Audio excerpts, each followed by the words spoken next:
जिथे सच धर्म दा राज सी चमका मारे सच दा पान बैठा गद्दी शेर पंजाब दा बैठा गद्दी शेर पंजाब दा जी दी जगों वखरी शान जी दे दर ते आके चौक दे।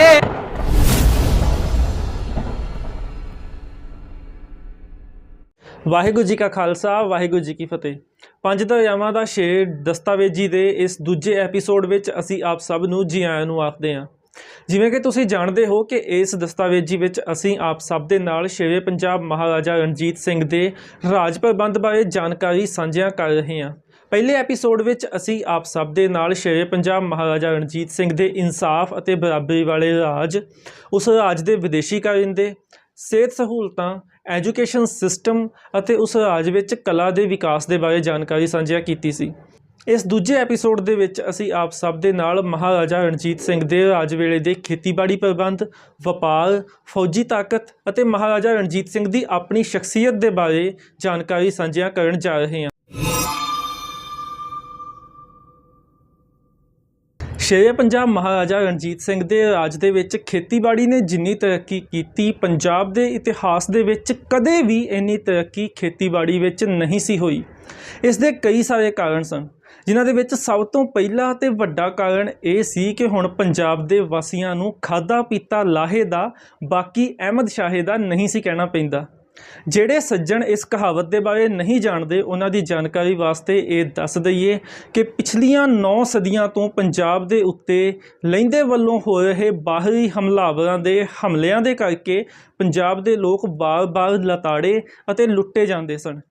ਅਹਿਮਦ ਸ਼ਾਹ ਅਬਦਾਲੀ ਦੇ 18ਵੀਂ ਸਦੀ ਦੇ ਵਿੱਚ ਲਗਾਤਾਰ ਹੋਏ ਹਮਲਿਆਂ ਵੇਲੇ ਪੰਜਾਬ ਦੇ ਵਿੱਚ ਇਹ ਕਹਾਵਤ ਬੜੀ ਹੀ ਮਸ਼ਹੂਰ ਹੋਈ ਕਿ ਖਾਧਾ ਪੀਤਾ ਲਾਹੇ ਦਾ ਬਾਕੀ ਅਹਿਮਦ ਸ਼ਾਹੇ ਦਾ, ਯਾਨੀ ਜੋ ਤੁਸੀਂ ਖਾ ਪੀ ਲਿਆ ਉਹੀ ਤੁਹਾਡੇ ਕੋਲ ਰਹਿ ਜਾਣਾ, ਬਾਕੀ ਤੇ ਸਭ ਕੁਝ ਅਹਿਮਦ ਸ਼ਾਹ ਨੇ ਲੁੱਟ ਕੇ ਲੈ ਜਾਣਾ। ਸੋ ਪੰਜਾਬ ਦੇ ਵਿੱਚ ਮਹਾਰਾਜਾ ਰਣਜੀਤ ਸਿੰਘ ਦਾ ਰਾਜ ਸਥਾਪਿਤ ਹੋਣ ਤੋਂ ਬਾਅਦ ਪੰਜਾਬ ਦੇ ਵਾਸੀਆਂ ਦੇ ਮਨਾਂ ਦੇ ਵਿੱਚੋਂ ਇਹ ਡਰ ਪੂਰੀ ਤਰ੍ਹਾਂ ਨਿਕਲ ਗਿਆ ਸੀ।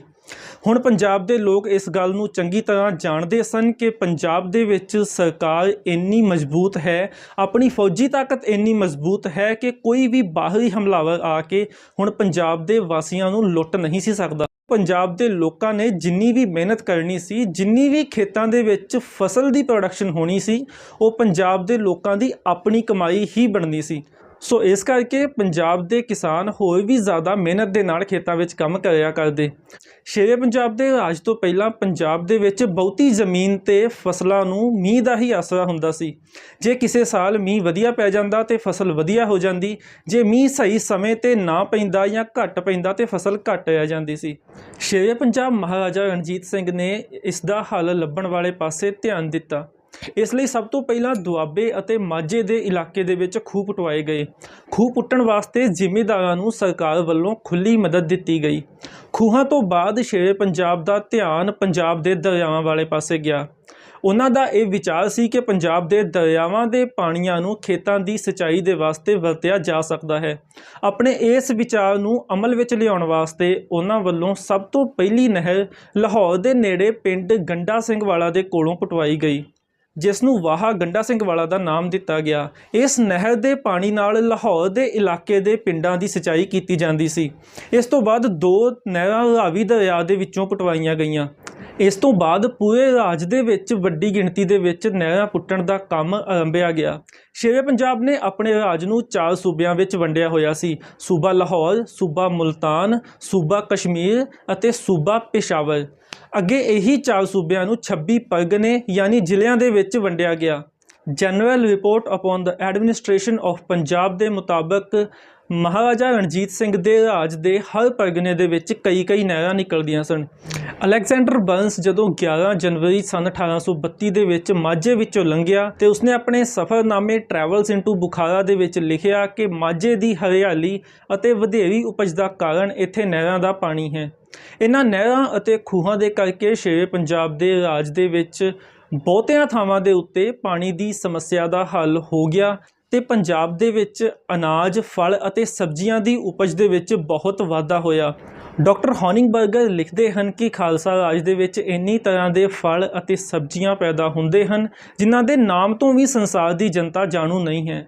ਹਰ ਰਾਜ ਦੇ ਵਿੱਚ ਟੈਕਸ ਸਰਕਾਰ ਵੱਲੋਂ ਨਿਯਤ ਕੀਤਾ ਜਾਂਦਾ ਹੈ, ਪਰ ਸਰਕਾਰੇ ਖਾਲਸਾ ਦੇ ਵਿੱਚ ਇਹ ਟੈਕਸ ਪਿੰਡ ਦੇ ਪੰਚਾਂ, ਮੁਖੀਆਂ ਅਤੇ ਚੌਧਰੀਆਂ ਦੀ ਰਾਏ ਦੇ ਨਾਲ ਤੈਅ ਕੀਤਾ ਜਾਂਦਾ ਸੀ। ਇਸ ਬਾਰੇ ਸ਼ੇਰੇ ਪੰਜਾਬ ਮਹਾਰਾਜਾ ਰਣਜੀਤ ਸਿੰਘ ਦੇ ਕਈ ਲਿਖਤੀ ਹੁਕਮ ਵੀ ਸਾਨੂੰ ਮਿਲਦੇ ਹਨ ਤੇ ਇਹ ਟੈਕਸ ਵੀ ਜ਼ਮੀਨ ਦੇ ਉੱਤੇ ਨਹੀਂ ਬਲਕਿ ਉਪਜ ਦੇ ਉੱਤੇ ਹੁੰਦਾ ਸੀ, ਤਾਂ ਕਿ ਜੇ ਕਿਸੇ ਕਾਰਨ ਫਸਲ ਘੱਟ ਵੀ ਹੋਵੇ ਤਾਂ ਇਸ ਦਾ ਜ਼ਿਮੀਂਦਾਰ ਦੇ ਉੱਤੇ ਬਹੁਤਾ ਬੋਝ ਨਾ ਬਣੇ। ਟੈਕਸ ਦੀ ਵਸੂਲੀ ਵਾਸਤੇ ਜ਼ਿਮੀਂਦਾਰਾਂ ਨੂੰ ਕਾਫੀ ਸਮਾਂ ਦਿੱਤਾ ਜਾਂਦਾ ਸੀ। ਹਾੜੀ ਦੀ ਫਸਲ ਵਾਸਤੇ ਹਾੜ ਦੇ ਅਖੀਰ ਤੱਕ ਤੇ ਸੌਣੀ ਦੀ ਫਸਲ ਵਾਸਤੇ ਮੱਘਰ ਦੇ ਅਖੀਰ ਤੱਕ ਦਾ ਸਮਾਂ ਜ਼ਿਮੀਂਦਾਰਾਂ ਨੂੰ ਟੈਕਸ ਵਾਸਤੇ ਦਿੱਤਾ ਜਾਂਦਾ ਸੀ। ਜੇਕਰ ਕਿਸੇ ਜਗ੍ਹਾ ਤੇ ਟੈਕਸ ਵੱਧ ਲਿਆ ਜਾਂਦਾ ਜਾਂ ਟੈਕਸ ਦੀ ਵਸੂਲੀ ਵੇਲੇ ਕਰੜਾਈ ਦੀ ਜਾਣਕਾਰੀ ਮਹਾਰਾਜਾ ਰਣਜੀਤ ਸਿੰਘ ਨੂੰ ਮਿਲਦੀ ਤੇ ਉਹ ਆਪ ਉਦੋਂ ਤੱਕ ਕਦੇ ਵੀ ਸਕੂਨ ਨਾਲ ਨਾ ਬੈਠਦੇ ਜਦੋਂ ਤੱਕ ਜ਼ਿਮੀਂਦਾਰਾਂ ਦੀਆਂ ਸ਼ਿਕਾਇਤਾਂ ਦਾ ਨਿਪਟਾਰਾ ਨਾ ਕਰ ਦਿੱਤਾ ਜਾਂਦਾ। ਇਸ ਦੀ ਇੱਕ ਉਦਾਹਰਣ ਪੰਜਾਬ ਡਿਸਟ੍ਰਿਕਟ ਗੈਜ਼ਟੀਅਰ ਦੇ ਵਿੱਚ ਦਰਜ ਹੈ, ਜਦੋਂ ਰਾਵਲਪਿੰਡੀ ਜ਼ਿਲ੍ਹੇ ਦੇ ਵਿੱਚ ਉੱਥੋਂ ਦੇ ਜ਼ਿਮੀਂਦਾਰਾਂ ਦੇ ਉੱਤੇ ਲੋੜ ਤੋਂ ਵੱਧ ਟੈਕਸ ਲਾ ਦਿੱਤਾ ਗਿਆ। ਜ਼ਿਮੀਂਦਾਰਾਂ ਨੇ ਇਸ ਗੱਲ ਦੀ ਸ਼ਿਕਾਇਤ ਸ਼ੇਰੇ ਪੰਜਾਬ ਤੱਕ ਕੀਤੀ। ਸ਼ੇਰੇ ਪੰਜਾਬ ਮਹਾਰਾਜਾ ਰਣਜੀਤ ਸਿੰਘ ਨੇ ਉਸੇ ਵੇਲੇ ਆਪਣੇ ਇਟਾਲੀਅਨ ਜਨਰਲ ਵੈਂਤੋਰਾ ਨੂੰ ਇਸ ਦੀ ਪੜਤਾਲ ਕਰਨ ਵਾਸਤੇ ਭੇਜਿਆ। ਜਨਰਲ ਵੈਂਤੋਰਾ ਨੇ ਆਪਣੇ ਤੌਰ ਦੇ ਉੱਤੇ ਪੜਤਾਲ ਕਰਕੇ ਇਸ ਨਵੇਂ ਲੱਗੇ ਹੋਏ ਟੈਕਸ ਨੂੰ ਵਾਜਬ ਠਹਿਰਾਇਆ, ਪਰ ਜ਼ਿਮੀਂਦਾਰਾਂ ਦੀ ਇਹ ਸ਼ਿਕਾਇਤ ਦੂਰ ਨਾ ਹੋਈ। ਸ਼ੇਰੇ ਪੰਜਾਬ ਨੇ ਉਹਨਾਂ ਨੂੰ ਆਪਣੇ ਕੋਲ ਲਾਹੌਰ ਬੁਲਾ ਕੇ ਆਪਣੇ ਕੋਲ ਰੱਖ ਕੇ ਤੇ ਉਹਨਾਂ ਦੀ ਪਹਿਲਾਂ ਚੰਗੀ ਆਓ ਭਗਤ ਕੀਤੀ ਤੇ ਫਿਰ ਉਹਨਾਂ ਨੂੰ ਮਿਲਣ ਵਾਸਤੇ ਖੁੱਲ੍ਹਾ ਸਮਾਂ ਦਿੱਤਾ। ਉਹਨਾਂ ਨਾਲ ਗੱਲਬਾਤ ਦੌਰਾਨ ਸ਼ੇਰੇ ਪੰਜਾਬ ਨੂੰ ਲੱਗਿਆ ਕਿ ਉਹਨਾਂ ਵੱਲੋਂ ਕਹੀਆਂ ਹੋਈਆਂ ਗੱਲਾਂ ਬਿਲਕੁਲ ਸਹੀ ਹਨ ਤੇ ਸ਼ੇਰੇ ਪੰਜਾਬ ਮਹਾਰਾਜਾ ਰਣਜੀਤ ਸਿੰਘ ਵੱਲੋਂ ਉਹਨਾਂ ਦੇ ਉੱਤੇ ਲੱਗਾ ਹੋਇਆ ਟੈਕਸ ਘਟਾ ਕੇ ਬਹੁਤ ਹੀ ਹਲਕਾ ਟੈਕਸ ਉਹਨਾਂ ਉੱਤੇ ਲਾਇਆ ਗਿਆ ਤੇ ਨਾਲ ਹੀ ਉੱਥੋਂ ਦੇ ਅਫਸਰ ਨੂੰ ਬਦਲ ਕੇ ਉਸ ਦੀ ਜਗ੍ਹਾ ਤੇ ਸਰਦਾਰ ਦਲ ਸਿੰਘ ਨੂੰ ਉੱਥੇ ਨਿਯੁਕਤ ਕੀਤਾ ਗਿਆ। ਸਰਦਾਰ ਦਲ ਸਿੰਘ ਨੇ ਉੱਥੋਂ ਦੇ ਲੋਕਾਂ ਦੇ ਨਾਲ ਇੰਨਾ ਕੁ ਪਿਆਰ ਦੇ ਨਾਲ ਵਿਹਾਰ ਕੀਤਾ ਕਿ ਅੱਜ ਤੱਕ ਵੀ ਰਾਵਲਪਿੰਡੀ ਦੇ ਲੋਕ ਉਹਨਾਂ ਦੇ ਪਿਆਰ ਦੀਆਂ ਬਾਤਾਂ ਪਾਉਂਦੇ ਹਨ। ਜੇਕਰ ਕੋਈ ਵੀ ਜ਼ਿਮੀਂਦਾਰ ਆਰਥਿਕ ਤੌਰ ਤੇ ਕਮਜ਼ੋਰ ਹੁੰਦਾ ਸੀ ਤੇ ਸਰਕਾਰ ਵੱਲੋਂ ਉਸ ਨੂੰ ਬਿਨਾਂ ਕਿਸੇ ਵਿਆਜ ਤੋਂ ਕਰਜ਼ਾ ਦਿੱਤਾ ਜਾਂਦਾ ਸੀ। ਜੇਕਰ ਉਹ ਸਮੇਂ ਸਿਰ ਕਰਜ਼ਾ ਨਾ ਮੋੜ ਸਕੇ ਤਾਂ ਇਸ ਬਾਰੇ ਮਹਾਰਾਜਾ ਰਣਜੀਤ ਸਿੰਘ ਦੇ ਲਿਖਤੀ ਹੁਕਮ ਮਿਲਦੇ ਹਨ ਕਿ ਕੋਈ ਵੀ ਉਸ ਜ਼ਿਮੀਂਦਾਰ ਦੀ ਜ਼ਮੀਨ ਜਾਂ ਉਸ ਦੇ ਖੇਤੀਬਾੜੀ ਦੇ ਕਿਸੇ ਵੀ ਸੰਦ ਦੀ ਕੁਰਕੀ ਨਹੀਂ ਸੀ ਕਰ ਸਕਦਾ।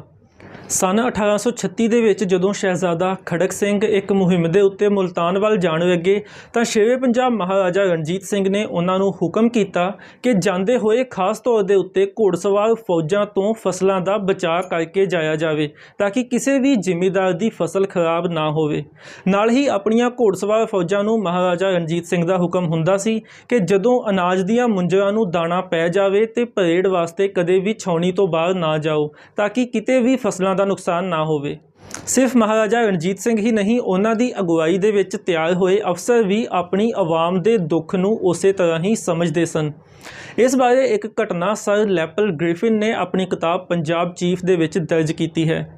ਮੁਲਤਾਨ ਦੇ ਗਵਰਨਰ ਦੀਵਾਨ ਸਾਵਨਮਲ ਦੇ ਕੋਲ ਇੱਕ ਵਾਰ ਇੱਕ ਜ਼ਿਮੀਂਦਾਰ ਨੇ ਸ਼ਿਕਾਇਤ ਕੀਤੀ ਕਿ ਉਹਨਾਂ ਦੀ ਘੋੜਸਵਾਰ ਫੌਜ ਦੇ ਇੱਕ ਅਫਸਰ ਵੱਲੋਂ ਉਸ ਦੀ ਫਸਲ ਨੂੰ ਖਰਾਬ ਕੀਤਾ ਗਿਆ ਹੈ। ਦੀਵਾਨ ਸਾਵਨਮਲ ਵੱਲੋਂ ਜਦੋਂ ਇਸ ਦੀ ਪੜਤਾਲ ਕਰਾਈ ਗਈ ਤਾਂ ਇਹ ਅਫਸਰ ਕੋਈ ਹੋਰ ਨਹੀਂ ਦੀਵਾਨ ਸਾਵਨਮਲ ਦਾ ਆਪਣਾ ਹੀ ਪੁੱਤਰ ਸੀ। ਪਰ ਜਦੋਂ ਇਨਸਾਫ ਹੀ ਕਰਨਾ ਹੋਵੇ ਤਾਂ ਫਿਰ ਆਪਣੇ ਤੇ ਬਗਾਨੇ ਦੇ ਵਿੱਚ ਫਰਕ ਨਹੀਂ ਕੀਤਾ ਜਾਂਦਾ। ਦੀਵਾਨ ਸਾਵਨਮਲ ਵੱਲੋਂ ਆਪਣੇ ਪੁੱਤਰ ਨੂੰ ਵੀ ਉਸੇ ਤਰ੍ਹਾਂ ਹੀ ਸਜ਼ਾ ਸੁਣਾਈ ਗਈ। ਜਦੋਂ ਇਸ ਗੱਲ ਦਾ ਪਤਾ ਉਸ ਜ਼ਿਮੀਂਦਾਰ ਨੂੰ ਲੱਗਾ ਤੇ ਉਹ ਦੀਵਾਨ ਸਾਵਨਮਲ ਦੇ ਪੁੱਤਰ ਦੀ ਸਜ਼ਾ ਮਾफ़ ਕਰਾਉਣ ਵਾਸਤੇ ਉਹਨਾਂ ਤੱਕ ਪਹੁੰਚਿਆ, ਪਰ ਉਹਨਾਂ ਨੇ ਆਪਣੇ ਪੁੱਤਰ ਦੀ ਸਜ਼ਾ ਮਾफ़ ਕਰਨ ਤੋਂ ਇਨਕਾਰ ਕਰ ਦਿੱਤਾ। ਜਦੋਂ ਇਸ ਗੱਲ ਦਾ ਪਤਾ ਸ਼ੇਰੇ ਪੰਜਾਬ ਮਹਾਰਾਜਾ ਰਣਜੀਤ ਸਿੰਘ ਨੂੰ ਲੱਗਿਆ ਤੇ ਉਹ ਬਹੁਤ ਖੁਸ਼ ਹੋਏ ਤੇ ਉਹਨਾਂ ਨੇ ਦੀਵਾਨ ਸਾਵਨਮਲ ਨੂੰ ਹੋਰ ਜ਼ਿਆਦਾ ਜਾਗੀਰ ਦਿੱਤੀ। ਕੁੱਲ ਮਿਲਾ ਕੇ ਜੇ ਕਹੀਏ ਤਾਂ ਇੱਕ ਚੰਗੀ ਹਕੂਮਤ ਦੇ ਵਿੱਚ ਜੋ ਵੀ ਸਹੂਲਤਾਂ ਕਿਤੇ ਕਿਸਾਨਾਂ ਨੂੰ ਦਿੱਤੀਆਂ ਜਾ ਸਕਦੀਆਂ ਨੇ, ਪੰਜਾਬ ਦੇ ਕਿਸਾਨਾਂ ਨੂੰ ਮਹਾਰਾਜਾ ਰਣਜੀਤ ਸਿੰਘ ਦੇ ਰਾਜ ਵੇਲੇ ਉਹ ਸਭ ਸਹੂਲਤਾਂ ਪ੍ਰਾਪਤ ਸਨ। ਇਸੇ ਕਰਕੇ ਦ ਸਕੈਚ ਆਫ ਸਿੱਖਸ ਦੇ ਵਿੱਚ ਮਿਸਟਰ ਮੈਕਲਮ ਲਿਖਦੇ ਹਨ ਕਿ the Sikh system was most congenial to the temper of the people. Shere Punjab ਦੇ ਰਾਜ ਦੇ ਵਿੱਚ ਪੰਜਾਬ ਦਾ ਵਪਾਰ ਚੋਟੀ 'ਤੇ ਪਹੁੰਚਿਆ ਹੋਇਆ ਸੀ।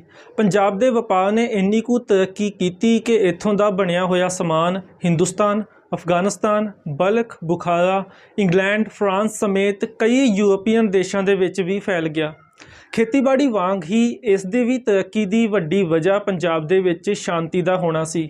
ਪੰਜਾਬ ਦੇ ਸਾਰੇ ਵਪਾਰੀਆਂ ਦੀ ਜਾਨ ਅਤੇ ਮਾਲ ਦੀ ਰਾਖੀ ਦੀ ਜ਼ਿੰਮੇਵਾਰੀ ਸਰਕਾਰ ਦੀ ਹੁੰਦੀ ਸੀ। ਸ਼ੇਰੇ ਪੰਜਾਬ ਮਹਾਰਾਜਾ ਰਣਜੀਤ ਸਿੰਘ ਵੱਲੋਂ ਸਭ ਅਫਸਰਾਂ ਨੂੰ ਇਹ ਹੁਕਮ ਹੁੰਦੇ ਸੀ ਕਿ ਵਪਾਰੀਆਂ ਦੀਆਂ ਸਾਰੀਆਂ ਲੋੜਾਂ ਅਤੇ ਸਹੂਲਤਾਂ ਦਾ ਖਾਸ ਧਿਆਨ ਰੱਖਿਆ ਜਾਵੇ। ਇਸ ਤੋਂ ਇਲਾਵਾ ਇੱਕ ਵੱਡੀ ਵਜ੍ਹਾ ਇਹ ਵੀ ਸੀ ਕਿ ਪੰਜਾਬ ਦੇ ਵਿੱਚ ਮਾਲ ਉੱਤੇ ਲਾਇਆ ਗਿਆ ਟੈਕਸ ਅਫਗਾਨਿਸਤਾਨ ਤੇ ਬ੍ਰਿਟਿਸ਼ ਇੰਡੀਆ ਦੇ ਮੁਕਾਬਲੇ ਬਹੁਤ ਘੱਟ ਹੁੰਦਾ ਸੀ। ਇਸ ਸਮੇਂ ਦੌਰਾਨ ਏਸ਼ੀਆ ਦੀਆਂ ਵਪਾਰ ਦੀਆਂ ਵੱਡੀਆਂ ਮੰਡੀਆਂ ਦੇ ਵਿੱਚ ਅੰਮ੍ਰਿਤਸਰ ਦੀ ਖਾਸ ਜਗ੍ਹਾ ਹੁੰਦੀ ਸੀ। ਅੰਮ੍ਰਿਤਸਰ ਸਰਕਾਰੇ ਖਾਲਸਾ ਦੀ ਫਾਈਨੈਂਸ਼ੀਅਲ ਕੈਪੀਟਲ ਵੀ ਹੁੰਦਾ ਸੀ। ਸ਼ੇਰੇ ਪੰਜਾਬ ਮਹਾਰਾਜਾ ਰਣਜੀਤ ਸਿੰਘ ਦਾ ਗੁਰੂ ਕੀ ਨਗਰੀ ਹੋਣ ਦੇ ਕਰਕੇ ਅੰਮ੍ਰਿਤਸਰ ਦੇ ਨਾਲ ਖਾਸ ਪਿਆਰ ਸੀ ਤੇ ਉਹਨਾਂ ਨੇ ਅੰਮ੍ਰਿਤਸਰ ਦੀ ਤਰੱਕੀ ਦੇ ਵੱਲ ਬਹੁਤ ਜ਼ਿਆਦਾ ਧਿਆਨ ਦਿੱਤਾ, ਜਿਸ ਕਰਕੇ ਕੁਝ ਹੀ ਸਾਲਾਂ ਦੇ ਵਿੱਚ ਅੰਮ੍ਰਿਤਸਰ ਦੀ ਦਸਤਕਾਰੀ ਅਤੇ ਵਪਾਰ ਪੂਰੀ ਦੁਨੀਆ ਦੇ ਵਿੱਚ ਫੈਲ ਗਏ ਤੇ ਇਹ ਵਪਾਰ ਦੀ ਇੱਕ ਵੱਡੀ ਮੰਡੀ ਹੋ ਨਿਬੜਿਆ। ਸੰਨ 1821 ਦੇ ਵਿੱਚ ਮਹਾਰਾਜਾ ਰਣਜੀਤ ਸਿੰਘ ਨੇ ਕਸ਼ਮੀਰ ਤੋਂ ਲਿਆ ਕੇ 300 ਸ਼ਾਲ ਬਾਫਾਂ ਨੂੰ ਅੰਮ੍ਰਿਤਸਰ ਦੇ ਵਿੱਚ ਵਸਾਇਆ ਤੇ ਉਸ ਦੇ ਨਾਲ ਹੀ ਅੰਮ੍ਰਿਤਸਰ ਦੇ ਵਿੱਚ ਸ਼ਾਲ ਬਣਾਉਣ ਦਾ ਕੰਮ ਸ਼ੁਰੂ ਹੋਇਆ। ਇਹਨਾਂ ਨੂੰ ਖਾਸ ਰਿਆਇਤਾਂ ਦਿੱਤੀਆਂ ਗਈਆਂ ਤੇ ਇਹਨਾਂ ਦੀ ਹੌਸਲਾ ਅਫਜ਼ਾਈ ਵਾਸਤੇ ਸ਼ੇਰੇ ਪੰਜਾਬ ਮਹਾਰਾਜਾ ਰਣਜੀਤ ਸਿੰਘ ਆਪ ਇਹਨਾਂ ਤੋਂ ਸ਼ਾਲ ਖਰੀਦਦੇ ਹੁੰਦੇ ਸਨ, ਜਿਨ੍ਹਾਂ ਨੂੰ ਦੇਖ ਕੇ ਹੋਰ ਸਰਦਾਰ ਵੀ ਇਹਨਾਂ ਤੋਂ ਸ਼ਾਲ ਖਰੀਦਦੇ। ਨਤੀਜੇ ਵਜੋਂ ਸੰਨ 1822 ਦੇ ਵਿੱਚ ਜਿੱਥੇ ਅੰਮ੍ਰਿਤਸਰ ਦੇ ਵਿੱਚ 300 ਸ਼ਾਲ ਬਾਫ ਸਨ ਤੇ ਇਹਨਾਂ ਦੇ 30,000 ਰੁਪਏ ਦੇ ਸ਼ਾਲ ਵਿਕੇ ਸਨ। 6 ਸਾਲਾਂ ਬਾਅਦ ਸੰਨ 1828 ਦੇ ਵਿੱਚ ਅੰਮ੍ਰਿਤਸਰ ਦੇ ਵਿੱਚ ਸ਼ਾਲ ਬਾਫਾਂ ਦੀ ਗਿਣਤੀ ਵੱਧ ਕੇ 4000 ਹੋ ਗਈ ਤੇ ਇਹਨਾਂ ਦੇ 10 ਲੱਖ ਰੁਪਏ ਦੇ ਸ਼ਾਲ ਸੰਨ 1828 ਦੇ ਵਿੱਚ ਵਿਕੇ। ਹੌਲੀ ਹੌਲੀ ਅੰਮ੍ਰਿਤਸਰ ਦਾ ਇਹ ਸ਼ਾਲਾਂ ਦਾ ਵਪਾਰ ਸਿਰਫ ਪੰਜਾਬ ਜਾਂ ਹਿੰਦੁਸਤਾਨ ਹੀ ਨਹੀਂ ਬਲਕਿ ਇੰਗਲੈਂਡ ਤੇ ਫਰਾਂਸ ਸਮੇਤ ਪੂਰੇ ਯੂਰਪ ਦੇ ਵਿੱਚ ਫੈਲ ਗਿਆ ਤੇ ਯੂਰਪ ਦੇ ਕਈ ਮੁਲਕਾਂ ਦੀਆਂ ਕੰਪਨੀਆਂ ਦੇ ਏਜੰਟ ਇਹਨਾਂ ਸ਼ਾਲਾਂ ਦੀ ਖਰੀਦ ਵਾਸਤੇ ਅੰਮ੍ਰਿਤਸਰ ਦੇ ਵਿੱਚ ਆ ਕੇ ਰਹਿਣ ਲੱਗੇ। ਇਸ ਤੋਂ ਇਲਾਵਾ ਅੰਮ੍ਰਿਤਸਰ ਵਿੱਚ ਪਸ਼ਮ ਅਤੇ ਰੇਸ਼ਮ ਦਾ ਵਪਾਰ ਵੀ ਬੜਾ ਵੱਡਾ ਸੀ ਤੇ ਅੰਮ੍ਰਿਤਸਰ ਦਾ ਬਣਿਆ ਹੋਇਆ ਰੇਸ਼ਮੀ ਕੱਪੜਾ ਬੜਾ ਮਸ਼ਹੂਰ ਹੁੰਦਾ ਸੀ। ਨਾਲ ਹੀ ਅੰਮ੍ਰਿਤਸਰ ਹੀਂਗ, ਜੀਰਾ, ਬਦਾਮ, ਪਿਸਤਾ ਤੇ ਹੋਰ ਡਰਾਈ ਫਰੂਟਸ ਦੇ ਵਿੱਚ ਏਸ਼ੀਆ ਦੀ ਬਹੁਤ ਵੱਡੀ ਮੰਡੀ ਹੁੰਦਾ ਸੀ। ਵਿਕਟਰ ਜੈਕਮੌਂਟ ਆਪਣੇ ਸਫ਼ਰਨਾਮੇ ਦੇ ਵਿੱਚ ਲਿਖਦਾ ਹੈ ਕਿ ਇੱਥੋਂ ਦੇ ਲੋਕਾਂ ਦੇ ਚਿਹਰਿਆਂ ਦੇ ਉੱਤੇ ਉਹ ਜੀਵਨ ਸ਼ਕਤੀ ਦਿਖਾਈ ਦਿੰਦੀ ਹੈ ਜਿਹੜੀ ਕਿ ਬ੍ਰਿਟਿਸ਼ ਇੰਡੀਆ ਦੇ ਲੋਕਾਂ ਦੇ ਚਿਹਰਿਆਂ ਦੇ ਉੱਤੇ ਕਿਤੇ ਵੀ ਨਹੀਂ ਹੈ। ਅਲੈਗਜ਼ੈਂਡਰ ਬਰਨਸ ਨੇ ਵੀ ਲਿਖਿਆ ਕਿ ਅੰਮ੍ਰਿਤਸਰ ਵਪਾਰ ਦੇ ਵਿੱਚ ਲਾਹੌਰ ਨਾਲੋਂ ਵੀ ਵੱਡਾ ਸ਼ਹਿਰ ਹੈ ਤੇ ਇਸ ਦੇ ਨਾਲ ਦੀ ਵਪਾਰ ਦੀ ਮੰਡੀ ਪੂਰੇ ਹਿੰਦ ਦੇ ਵਿੱਚ ਕਿਤੇ ਵੀ ਨਹੀਂ ਹੈ। ਲਾਹੌਰ ਦੇ ਬਾਰੇ ਵਿਕਟਰ ਜੈਕਮੌਂਟ ਦੱਸਦਾ ਹੈ ਕਿ ਇੱਥੋਂ ਦਾ ਵਪਾਰ ਅਤੇ ਦਸਤਕਾਰੀ ਅੰਮ੍ਰਿਤਸਰ ਦੇ ਮੁਕਾਬਲੇ ਘੱਟ ਹਨ, ਪਰ ਫਿਰ ਵੀ ਇੱਥੇ ਅਫਗਾਨ, ਇਰਾਨੀ, ਕਸ਼ਮੀਰੀ, ਯਹੂਦੀ ਅਤੇ ਅਮਰੀਕਨ ਵਪਾਰੀ ਮਿਲ ਜਾਂਦੇ ਹਨ। ਇਸੇ ਤਰ੍ਹਾਂ ਮੁਲਤਾਨ ਦਾ ਬਣਿਆ ਹੋਇਆ ਖੇਸ, ਲੁੰਗੀ ਅਤੇ ਦਰਿਆਈ ਨਾਮ ਦਾ ਕੱਪੜਾ ਅਫਗਾਨਿਸਤਾਨ ਅਤੇ ਬੁਖਾਰਾ ਤੱਕ ਬਹੁਤ ਮਸ਼ਹੂਰ ਸੀ। ਅਲੈਗਜ਼ੈਂਡਰ ਬਰਨਸ ਦੱਸਦਾ ਹੈ ਕਿ ਮਹਾਰਾਜਾ ਰਣਜੀਤ ਸਿੰਘ ਵੱਲੋਂ ਮੁਲਤਾਨ 'ਤੇ ਕਬਜ਼ਾ ਕਰਨ ਤੋਂ ਬਾਅਦ ਇੱਥੋਂ ਦੇ ਵਪਾਰ ਨੇ ਬਹੁਤ ਜ਼ਿਆਦਾ ਤਰੱਕੀ ਕੀਤੀ। ਇਸ ਦੀ ਇੱਕ ਵੱਡੀ ਵਜ੍ਹਾ ਇਹ ਵੀ ਸੀ ਕਿ ਮਹਾਰਾਜਾ ਰਣਜੀਤ ਸਿੰਘ ਆਪ ਇੱਥੋਂ ਦੇ ਵਪਾਰੀਆਂ ਦੀ ਹੌਸਲਾ ਅਫਜ਼ਾਈ ਕਰਨ ਦੇ ਵਾਸਤੇ ਉਹਨਾਂ ਤੋਂ ਹਜ਼ਾਰਾਂ ਰੁਪਏ ਦਾ ਕੱਪੜਾ ਹਰ ਸਾਲ ਖਰੀਦਦੇ ਸਨ। ਉਹਨਾਂ ਨੇ ਇੱਥੋਂ ਦੇ ਵਪਾਰੀਆਂ ਦੇ ਉੱਤੇ ਟੈਕਸ ਵੀ ਬਹੁਤ ਘੱਟ ਰੱਖਿਆ ਹੋਇਆ ਸੀ, ਜਿਸ ਕਰਕੇ ਇੱਥੋਂ ਦੇ ਵਪਾਰੀਆਂ ਦੀ ਹੌਸਲਾ ਅਫਜ਼ਾਈ ਵੀ ਹੋਈ ਤੇ ਉਹਨਾਂ ਦੇ ਵਪਾਰ ਨੇ ਵੀ ਹੋਰ ਤਰੱਕੀ ਕੀਤੀ। ਇਸ ਤੋਂ ਇਲਾਵਾ ਪੇਸ਼ਾਵਰ, ਸ਼੍ਰੀਨਗਰ, ਡੇਰਾ ਗਾਜ਼ੀ ਖਾਨ, ਝੰਗ, ਅਟਕ, ਗੁਜਰਾਤ, ਸਿਆਲਕੋਟ, ਗੁਜਰਾਂਵਾਲਾ ਵਰਗੇ ਸ਼ਹਿਰਾਂ ਦੇ ਵਪਾਰ ਨੇ ਵੀ ਬਹੁਤ ਜ਼ਿਆਦਾ ਤਰੱਕੀ ਕੀਤੀ। ਮਿਸਟਰ ਬਾਰ ਲਿਖਦੇ ਹਨ ਕਿ ਮੈਂ ਮਹਾਰਾਜਾ ਰਣਜੀਤ ਸਿੰਘ ਦੇ ਫਰਾਂਸੀਸੀ ਜਨਰਲ ਅਲਾਰਡ ਦੀ ਉਹ ਸ਼ਾਲ ਵੇਖੀ ਜੋ ਉਸਨੇ 6000 ਰੁਪਏ ਵਿੱਚ ਫਰਾਂਸ ਦੀ ਮਹਾਰਾਣੀ ਵਾਸਤੇ ਲਈ ਸੀ। ਵੈਂਤੂਰਾ ਨੇ ਵੀ 2 ਸ਼ਾਲ 3000 ਅਤੇ 6000 ਰੁਪਏ ਦੇ ਵਿੱਚ ਖਰੀਦੀਆਂ ਸਨ। ਇਹਨਾਂ ਸ਼ਾਲਾਂ ਦੀ ਮੰਗ ਯੂਰਪ ਦੇ ਵਿੱਚ ਇੰਨੀ ਵੱਧ ਗਈ ਕਿ ਯੂਰਪ ਦੀਆਂ ਕਈ ਕੰਪਨੀਆਂ ਨੇ ਆਪਣੇ ਏਜੰਟਸ ਪੱਕੇ ਤੌਰ 'ਤੇ ਅੰਮ੍ਰਿਤਸਰ ਅਤੇ ਲਾਹੌਰ ਦੇ ਵਿੱਚ ਬਿਠਾ ਦਿੱਤੇ। ਡਾਕਟਰ ਹੌਨਿੰਗਬਰਗਰ ਲਿਖਦੇ ਹਨ ਕਿ ਮੈਂ ਜਦੋਂ ਹੰਗਰੀ ਦੇ ਵਿੱਚ ਛੁੱਟੀਆਂ ਕੱਟ ਕੇ ਵਾਪਸ ਪੰਜਾਬ ਆ ਰਿਹਾ ਸੀ ਤਾਂ ਮੁੰਬਈ ਤੋਂ ਲਾਹੌਰ ਆਉਂਦੇ ਹੋਏ ਮੈਨੂੰ ਰਾਹ ਦੇ ਵਿੱਚ ਇੱਕ ਫਰਾਂਸੀਸੀ ਸੌਦਾਗਰ ਮਿਲਿਆ ਜਿਹੜਾ ਪੰਜਾਬ ਦੀਆਂ ਸ਼ਾਲਾਂ ਖਰੀਦਣ ਦੇ ਵਾਸਤੇ ਆ ਰਿਹਾ ਸੀ। ਇੱਕ ਹੋਰ ਜ਼ਿਕਰ ਇਤਿਹਾਸ ਦੇ ਵਿੱਚ ਮਿਲਦਾ ਹੈ ਕਿ ਸ਼ੇਰੇ ਪੰਜਾਬ ਮਹਾਰਾਜਾ ਰਣਜੀਤ ਸਿੰਘ ਨੇ ਆਪਣੇ ਰਾਜ ਦੇ ਵਪਾਰੀਆਂ ਲਈ ਵਿਦੇਸ਼ਾਂ ਵਿੱਚ ਮੰਡੀਆਂ ਲੱਭਣ ਵਾਸਤੇ ਮੁੰਬਈ ਦੇ ਰਾਹੀਂ 35 ਬੇੜੀਆਂ ਨੂੰ ਵਿਦੇਸ਼ਾਂ ਵੱਲ ਵੀ ਭੇਜਿਆ। ਜਦੋਂ ਅਲੈਗਜ਼ੈਂਡਰ ਬਰਨਸ ਸਿੰਧ ਦੇ ਰਾਹ ਨੂੰ ਵਪਾਰਕ ਵਰਤੋਂ ਵਿੱਚ ਲਿਆਉਣ ਵਾਸਤੇ ਲਾਹੌਰ ਵੱਲ ਆਇਆ ਤਾਂ ਸ਼ੇਰੇ ਪੰਜਾਬ ਮਹਾਰਾਜਾ ਰਣਜੀਤ ਸਿੰਘ ਨੇ ਉਸ ਨੂੰ ਹਰ ਸਹੂਲੀਅਤ ਦਿੱਤੀ।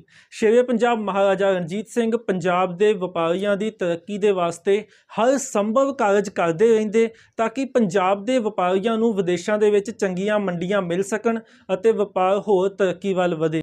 ਮਹਾਰਾਜਾ ਰਣਜੀਤ ਸਿੰਘ ਦੀਆਂ ਨੀਤੀਆਂ ਅਤੇ ਪੰਜਾਬ ਦੇ ਵਿੱਚ ਵਪਾਰ ਦੀ ਤਰੱਕੀ ਨੂੰ ਦੇਖਦੇ ਹੋਏ ਰੂਸ ਦੇ ਸ਼ਹਿਜ਼ਾਦੇ ਨੇ ਵੀ ਸ਼ੇਰੇ ਪੰਜਾਬ ਮਹਾਰਾਜਾ ਰਣਜੀਤ ਸਿੰਘ ਨੂੰ ਇੱਕ ਖੱਤ ਲਿਖਿਆ, ਜਿਸ ਦੇ ਵਿੱਚ ਉਸਨੇ ਸ਼ੇਰੇ ਪੰਜਾਬ ਮਹਾਰਾਜਾ ਰਣਜੀਤ ਸਿੰਘ ਦੇ ਇਸ ਪੰਜਾਬ ਦੇ ਨਾਲ ਵਪਾਰ ਕਰਨ ਦੀ ਇੱਛਾ ਜ਼ਾਹਰ ਕੀਤੀ। ਨਾਲ ਹੀ ਉਸਨੇ ਲਿਖਿਆ ਕਿ ਜੇਕਰ ਪੰਜਾਬ ਦੇ ਵਪਾਰੀ ਰੂਸ ਦੇ ਵਿੱਚ ਵਪਾਰ ਲਈ ਜਾਂਦੇ ਹਨ ਤੇ ਉਹਨਾਂ ਦੀ ਜਾਨ ਤੇ ਮਾਲ ਦੀ ਰਾਖੀ ਦੀ ਅਤੇ ਉਹਨਾਂ ਦੀਆਂ ਸਹੂਲਤਾਂ ਦੀ ਪੂਰੀ ਜ਼ਿੰਮੇਵਾਰੀ ਰੂਸ ਦੀ ਸਰਕਾਰ ਦੀ ਹੋਵੇਗੀ। ਸ਼ੇਰੇ ਪੰਜਾਬ ਮਹਾਰਾਜਾ ਰਣਜੀਤ ਸਿੰਘ ਦੇ ਰਾਜ ਦੇ ਵਿੱਚ ਦੇਸ਼ ਪੰਜਾਬ ਨੇ ਬਾਕੀ ਖੇਤਰਾਂ ਵਿੱਚ ਤਰੱਕੀ ਕਰਨ ਦੇ ਨਾਲ-ਨਾਲ ਆਪਣੀ ਫੌਜੀ ਤਾਕਤ ਦਾ ਵੀ ਪੂਰੀ ਦੁਨੀਆ ਨੂੰ ਲੋਹਾ ਮਨਵਾਇਆ।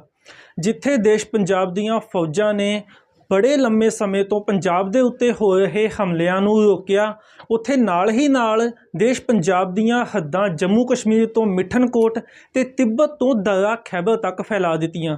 ਸਰਦਾਰ ਹਰੀ ਸਿੰਘ ਨਲੂਆ, ਸਰਦਾਰ ਸ਼ਾਮ ਸਿੰਘ ਅਟਾਰੀ ਵਾਲਾ, ਸਰਦਾਰ ਦਲ ਸਿੰਘ, ਸਰਦਾਰ ਫਤਿਹ ਸਿੰਘ ਆਹਲੂਵਾਲੀਆ, ਸਰਦਾਰ ਲਹਿਣਾ ਸਿੰਘ ਮਜੀਠੀਆ, ਸਰਦਾਰ ਦੇਸਾ ਸਿੰਘ ਮਜੀਠੀਆ ਵਰਗੇ ਸ਼ਾਨਦਾਰ ਕਮਾਂਡਰਾਂ ਦੀ ਅਗਵਾਈ ਹੇਠ ਇਹ ਫੌਜ ਦੁਨੀਆ ਦੀਆਂ ਸਭ ਤੋਂ ਤਾਕਤਵਰ ਫੌਜਾਂ ਦੇ ਵਿੱਚੋਂ ਇੱਕ ਬਣ ਗਈ।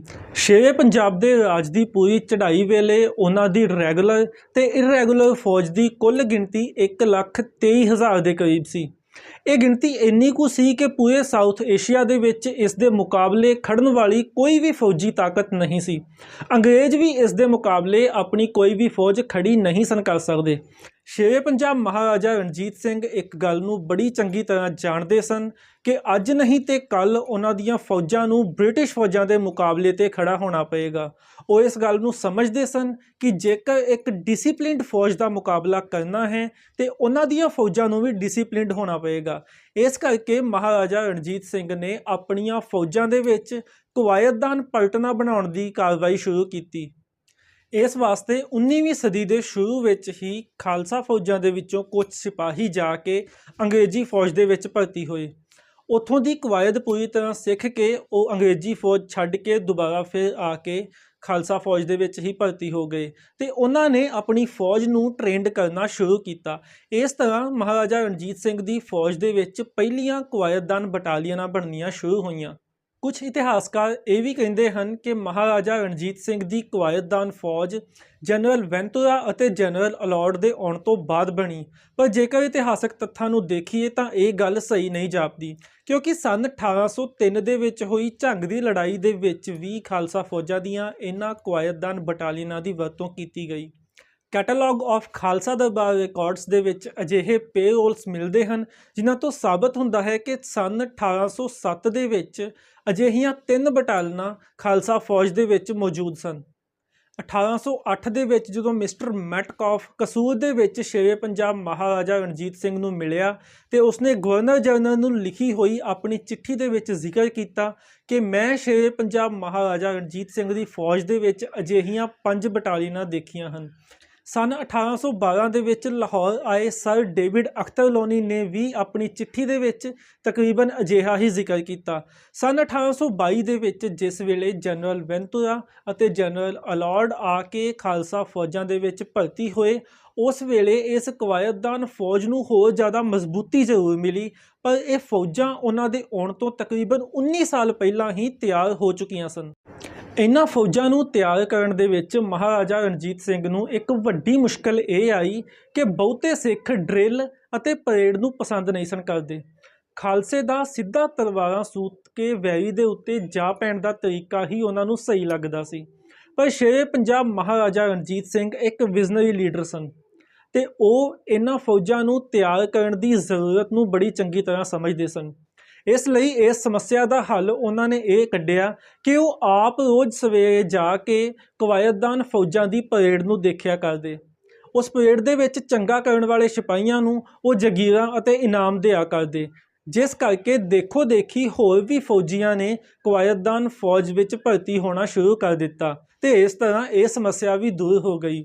ਸ਼ੇਰੇ ਪੰਜਾਬ ਮਹਾਰਾਜਾ ਰਣਜੀਤ ਸਿੰਘ ਦੀ ਇਹ ਕਵਾਇਤਦਾਨ ਫੌਜ ਇੰਨੀ ਕੁ ਡਿਸਿਪਲਿਨਡ ਫੌਜ ਸਾਬਤ ਹੋਈ ਕਿ ਇਸ ਫੌਜ ਦੇ ਡਿਸਿਪਲਿਨ ਦੀਆਂ, ਇਸ ਫੌਜ ਦੇ ਅਨੁਸ਼ਾਸਨ ਦੀਆਂ ਸਿਫਤਾਂ ਬ੍ਰਿਟਿਸ਼ ਅਫਸਰਾਂ ਨੇ ਵੀ ਕੀਤੀਆਂ। ਇੱਥੇ ਇੱਕ ਹੋਰ ਵੀ ਗੱਲ ਧਿਆਨ ਦੇਣ ਯੋਗ ਹੈ ਕਿ ਸਰਕਾਰੇ ਖਾਲਸਾ ਦੀਆਂ ਫੌਜਾਂ ਵੱਲੋਂ ਵਰਤੇ ਜਾਂਦੇ ਹਥਿਆਰਾਂ ਵਿੱਚੋਂ ਕੋਈ ਵੀ ਹਥਿਆਰ ਬਾਹਰੋਂ ਨਹੀਂ ਸੀ ਮੰਗਾਇਆ ਜਾਂਦਾ। ਇਹ ਸਾਰੇ ਹੀ ਹਥਿਆਰ ਪੰਜਾਬ ਦੀਆਂ ਆਪਣੀਆਂ ਫੈਕਟਰੀਆਂ ਦੇ ਵਿੱਚ ਤਿਆਰ ਕੀਤੇ ਜਾਂਦੇ ਸਨ। ਇਹਨਾਂ ਵਿੱਚ ਤੋਪਾਂ ਬਣਾਉਣ ਦੀਆਂ 3 ਫੈਕਟਰੀਆਂ ਲਾਹੌਰ ਦੇ ਵਿੱਚ, ਇੱਕ ਪੇਸ਼ਾਵਰ ਦੇ ਵਿੱਚ, ਇੱਕ ਨਕੋਦਰ ਦੇ ਵਿੱਚ ਤੇ ਇੱਕ ਸ਼ੇਖੂਪੁਰਾ ਦੇ ਵਿੱਚ ਹੁੰਦੀ ਸੀ।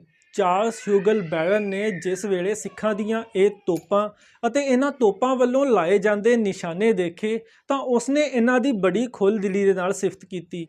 ਪੰਜਾਬ ਸਪਾਈਨੀਅਰ ਫਰੀडम ਫਾਈਟਰ ਦੇ ਵਿੱਚ ਦਰਜ ਹੈ ਕਿ ਪਹਿਲੀ ਸਿੱਖ ਅੰਗਰੇਜ਼ ਜੰਗ ਵੇਲੇ ਫਿਰੋਜ਼ ਸ਼ਾਹ ਦੀ ਲੜਾਈ ਤੋਂ ਬਾਅਦ ਗਵਰਨਰ ਜਨਰਲ ਨੇ ਵਿਲੀਅਮ ਐਡਵਰਡਸ ਨੂੰ ਕਿਹਾ ਕਿ ਸਿੱਖਾਂ ਦੀਆਂ ਤੋਪਾਂ ਦੇ ਮੁਹਾਨੇ ਸਾਡੀਆਂ ਤੋਪਾਂ ਨਾਲੋਂ 3 ਗੁਣਾ ਵੱਡੇ ਨੇ।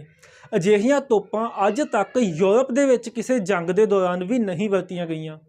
ਕੈਪਟਨ ਕਮਿੰਗਸ, ਜਾਰਜ ਬਰੂਸ ਤੇ WL ਮੈਕਗ੍ਰੈਗਰ ਨੇ ਵੀ ਸਿੱਖਾਂ ਦੀਆਂ ਇਹਨਾਂ ਤੋਪਾਂ ਦੀ ਸਿਫਤ ਕੀਤੀ।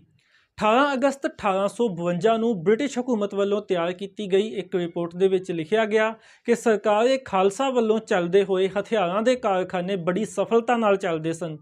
ਇਹਨਾਂ ਕਾਰਖਾਨਿਆਂ ਤੋਂ ਜਿੱਥੇ ਸਿੱਖ ਫੌਜਾਂ ਦੀਆਂ ਆਪਣੀਆਂ ਲੋੜਾਂ ਪੂਰੀਆਂ ਹੁੰਦੀਆਂ ਸਨ, ਉੱਥੇ ਹੀ ਇਹਨਾਂ ਤੋਂ ਬਣੇ ਹੋਏ ਹਥਿਆਰ ਵੇਚ ਕੇ ਵੀ ਸਰਕਾਰ ਵੱਲੋਂ ਕਾਫੀ ਮੁਨਾਫਾ ਕਮਾਇਆ ਜਾਂਦਾ ਸੀ। ਇੱਕ ਵੇਲਾ ਸੀ ਜਦੋਂ ਈਰਾਨ ਦੇ ਅਸਫਨਾਰ ਦੀਆਂ ਬਣੀਆਂ ਹੋਈਆਂ ਤਲਵਾਰਾਂ ਦੁਨੀਆ ਦੇ ਵਿੱਚ ਮਸ਼ਹੂਰ ਸਨ, ਪਰ ਲਾਹੌਰ ਤੇ ਅੰਮ੍ਰਿਤਸਰ ਦੀਆਂ ਬਣੀਆਂ ਹੋਈਆਂ ਤਲਵਾਰਾਂ ਨੇ ਉਹਨਾਂ ਨੂੰ ਵੀ ਮਾਤ ਪਾ ਦਿੱਤੀ। ਜਿਸ ਵੇਲੇ ਸਰਕਾਰੇ ਖਾਲਸਾ ਦੇ ਵਿੱਚ ਹੁੰਦੀਆਂ ਇਨਵੈਂਸ਼ਨਸ ਦੀ ਗੱਲ ਚੱਲਦੀ ਹੋਵੇ ਤਾਂ ਸਰਦਾਰ ਲਹਿਣਾ ਸਿੰਘ ਮਜੀਠੀਆ ਦੇ ਜ਼ਿਕਰ ਤੋਂ ਬਿਨਾਂ ਇਹ ਗੱਲ ਅਧੂਰੀ ਰਹਿ ਜਾਂਦੀ ਹੈ। ਮਹਾਰਾਜਾ ਰਣਜੀਤ ਸਿੰਘ ਦੇ ਰਾਜ ਦੇ ਵਿੱਚ ਹੋਈਆਂ ਬਹੁਤੀਆਂ ਇਨਵੈਂਸ਼ਨਸ ਦੇ ਪਿੱਛੇ ਜੋ ਦਿਮਾਗ ਕੰਮ ਕਰਦਾ ਸੀ, ਉਹ ਦਿਮਾਗ ਸਰਦਾਰ ਲਹਿਣਾ ਸਿੰਘ ਮਜੀਠੀਆ ਦਾ ਹੀ ਸੀ। ਸਰਦਾਰ ਲਹਿਣਾ ਸਿੰਘ ਮਜੀਠੀਆ ਵੱਲੋਂ ਬਣਾਈ ਹੋਈ ਘੜੀ ਜਿਹੜੀ ਸੂਰਜ ਦੀ ਪੋਜੀਸ਼ਨ ਦੇ ਮੁਤਾਬਕ ਸਮਾਂ ਦੱਸਦੀ ਸੀ, ਉਹ ਅੱਜ ਵੀ ਜਦੋਂ ਅਸੀਂ ਦਰਬਾਰ ਸਾਹਿਬ ਵਿਖੇ ਦਰਸ਼ਨੀ ਡਿਓੜੀ ਤੋਂ ਦਰਬਾਰ ਸਾਹਿਬ ਵੱਲ ਜਾਂਦੇ ਹਾਂ, ਉੱਥੇ ਲੱਗੀ ਹੋਈ ਸਾਨੂੰ ਦਿਸਦੀ ਹੈ। ਅੱਜ ਦੇ ਸਮੇਂ ਵੀ ਅਸੀਂ ਦੁਨਾਲੀਆਂ ਡਬਲ ਬੈਰਲ ਗਨਸ ਤੇ ਦੇਖਦੇ ਹਾਂ, ਪਰ ਦੁਨੀਆ ਦੀ ਸਭ ਤੋਂ ਪਹਿਲੀ ਟ੍ਰਿਪਲ ਬੈਰਲ ਗਨ 3 ਨਾਲੀਆਂ ਵਾਲੀ ਬੰਦੂਕ ਦੀ ਖੋਜ ਸ਼ੇਰੇ ਪੰਜਾਬ ਮਹਾਰਾਜਾ ਰਣਜੀਤ ਸਿੰਘ ਦੇ ਇਸ ਸਾਇੰਟਿਸਟ ਸਰਦਾਰ ਲਹਿਣਾ ਸਿੰਘ ਮਜੀਠੀਆ ਨੇ ਹੀ ਕੀਤੀ ਸੀ ਅਤੇ ਪੰਜਾਬ ਦੇ ਵਿੱਚ ਬਣਾਈ ਗਈ। ਇਸ ਤੋਂ ਇਲਾਵਾ ਮਹਾਰਾਜਾ ਰਣਜੀਤ ਸਿੰਘ ਦੀ ਫੌਜ ਦੀਆਂ ਸੂਰਜਮੁਖੀ, ਜ਼ਫਰ ਜੰਗ, ਫਤਿਹ ਜੰਗ, ਜੰਗ ਬਿਜਲੀ ਵਰਗੀਆਂ ਸ਼ਾਨਦਾਰ ਤੋਪਾਂ ਸਰਦਾਰ ਲਹਿਣਾ ਸਿੰਘ ਮਜੀਠੀਆ ਵੱਲੋਂ ਹੀ ਤਿਆਰ ਕੀਤੀਆਂ ਗਈਆਂ। ਇਹ ਤੋਪਾਂ ਅੰਗਰੇਜ਼ਾਂ ਦੀਆਂ ਤੋਪਾਂ ਤੋਂ ਵੀ ਬਿਹਤਰ ਸਾਬਤ ਹੋਈਆਂ। ਪਹਾੜੀ ਇਲਾਕਿਆਂ ਦੇ ਵਿੱਚ ਕਿਸੇ ਵੀ ਮੁਹਿੰਮ ਤੇ ਜਾਣ ਵਾਸਤੇ ਭਾਰੀਆਂ ਤੋਪਾਂ ਨੂੰ ਨਾਲ ਲੈ ਕੇ ਜਾਣਾ ਬੜਾ ਔਖਾ ਕੰਮ ਹੁੰਦਾ ਸੀ। ਇਸ ਦਾ ਹੱਲ ਭਾਈ ਲਹਿਣਾ ਸਿੰਘ ਮਜੀਠੀਆ ਨੇ ਕੱਢਿਆ। ਉਹਨਾਂ ਨੇ ਚਮੜੇ ਦੀਆਂ ਡਿਸਪੋਜ਼ੇਬਲ ਤੋਪਾਂ ਬਣਾ ਦਿੱਤੀਆਂ। ਅੱਜ ਦੇ ਸਮੇਂ ਅਸੀਂ ਡਿਸਪੋਜ਼ੇਬਲ ਗਲਾਸ, ਡਿਸਪੋਜ਼ੇਬਲ ਪਲੇਟਾਂ ਤੇ ਵਰਤਦੇ ਹਾਂ, ਜਿਨ੍ਹਾਂ ਨੂੰ ਇੱਕ ਵਾਰੀ ਵਰਤ ਕੇ ਸੁੱਟ ਦਿੱਤਾ ਜਾਂਦਾ ਹੈ। ਪਰ ਪਹਿਲੀ ਡਿਸਪੋਜ਼ੇਬਲ ਤੋਪ ਦੁਨੀਆ ਦੀ ਖਾਲਸਾ ਰਾਜ ਵੇਲੇ ਬਣੀ ਤੇ ਉਹ ਸਰਦਾਰ ਲਹਿਣਾ ਸਿੰਘ ਮਜੀਠੀਆ ਵੱਲੋਂ ਬਣਾਈ ਗਈ।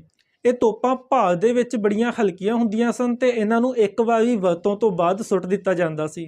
ਭਾਰ ਦੇ ਵਿੱਚ ਹਲਕੀਆਂ ਹੋਣ ਦੇ ਕਰਕੇ ਇਹਨਾਂ ਨੂੰ ਪਹਾੜੀ ਇਲਾਕਿਆਂ ਦੀਆਂ ਫੌਜੀ ਮੁਹਿੰਮਾਂ ਦੇ ਵਿੱਚ ਬਹੁਤ ਵਰਤਿਆ ਜਾਂਦਾ। ਮਹਾਰਾਜਾ ਰਣਜੀਤ ਸਿੰਘ ਦੀ ਰੋਪੜ ਦੇ ਵਿੱਚ ਗਵਰਨਰ ਜਨਰਲ ਨਾਲ ਹੋਈ ਮੀਟਿੰਗ ਵੇਲੇ ਸਰਦਾਰ ਲਹਿਣਾ ਸਿੰਘ ਮਜੀਠੀਆ ਨੇ ਯੂਰਪ ਦੇ ਵਿੱਚ ਬਣੇ ਹੋਏ ਸ਼ਾਰਪਨੇਲ ਸ਼ੈਲਸ, ਪਾਟਵੇਂ ਗੋਲੇ ਚੱਲਦੇ ਹੋਏ ਦੇਖੇ ਅਤੇ ਸਿਰਫ ਇੱਕ ਵਾਰ ਚੱਲਦੇ ਹੋਏ ਗੋਲੇ ਦੇਖ ਕੇ ਹੀ ਸਰਦਾਰ ਲਹਿਣਾ ਸਿੰਘ ਮਜੀਠੀਆ ਨੇ ਆਪਣੇ ਕਾਰਖਾਨਿਆਂ ਦੇ ਵਿੱਚ ਵੀ ਉਸੇ ਤਰ੍ਹਾਂ ਦੇ ਗੋਲੇ ਤਿਆਰ ਕਰ ਦਿੱਤੇ। ਸ਼ੇਰੇ ਪੰਜਾਬ ਨੇ ਆਪਣੀ ਸ਼ਾਨਦਾਰ ਲੀਡਰਸ਼ਿਪ ਰਾਹੀਂ ਆਪਣੀ ਫੌਜ ਨੂੰ ਇੰਨਾ ਤਾਕਤਵਰ ਬਣਾਇਆ।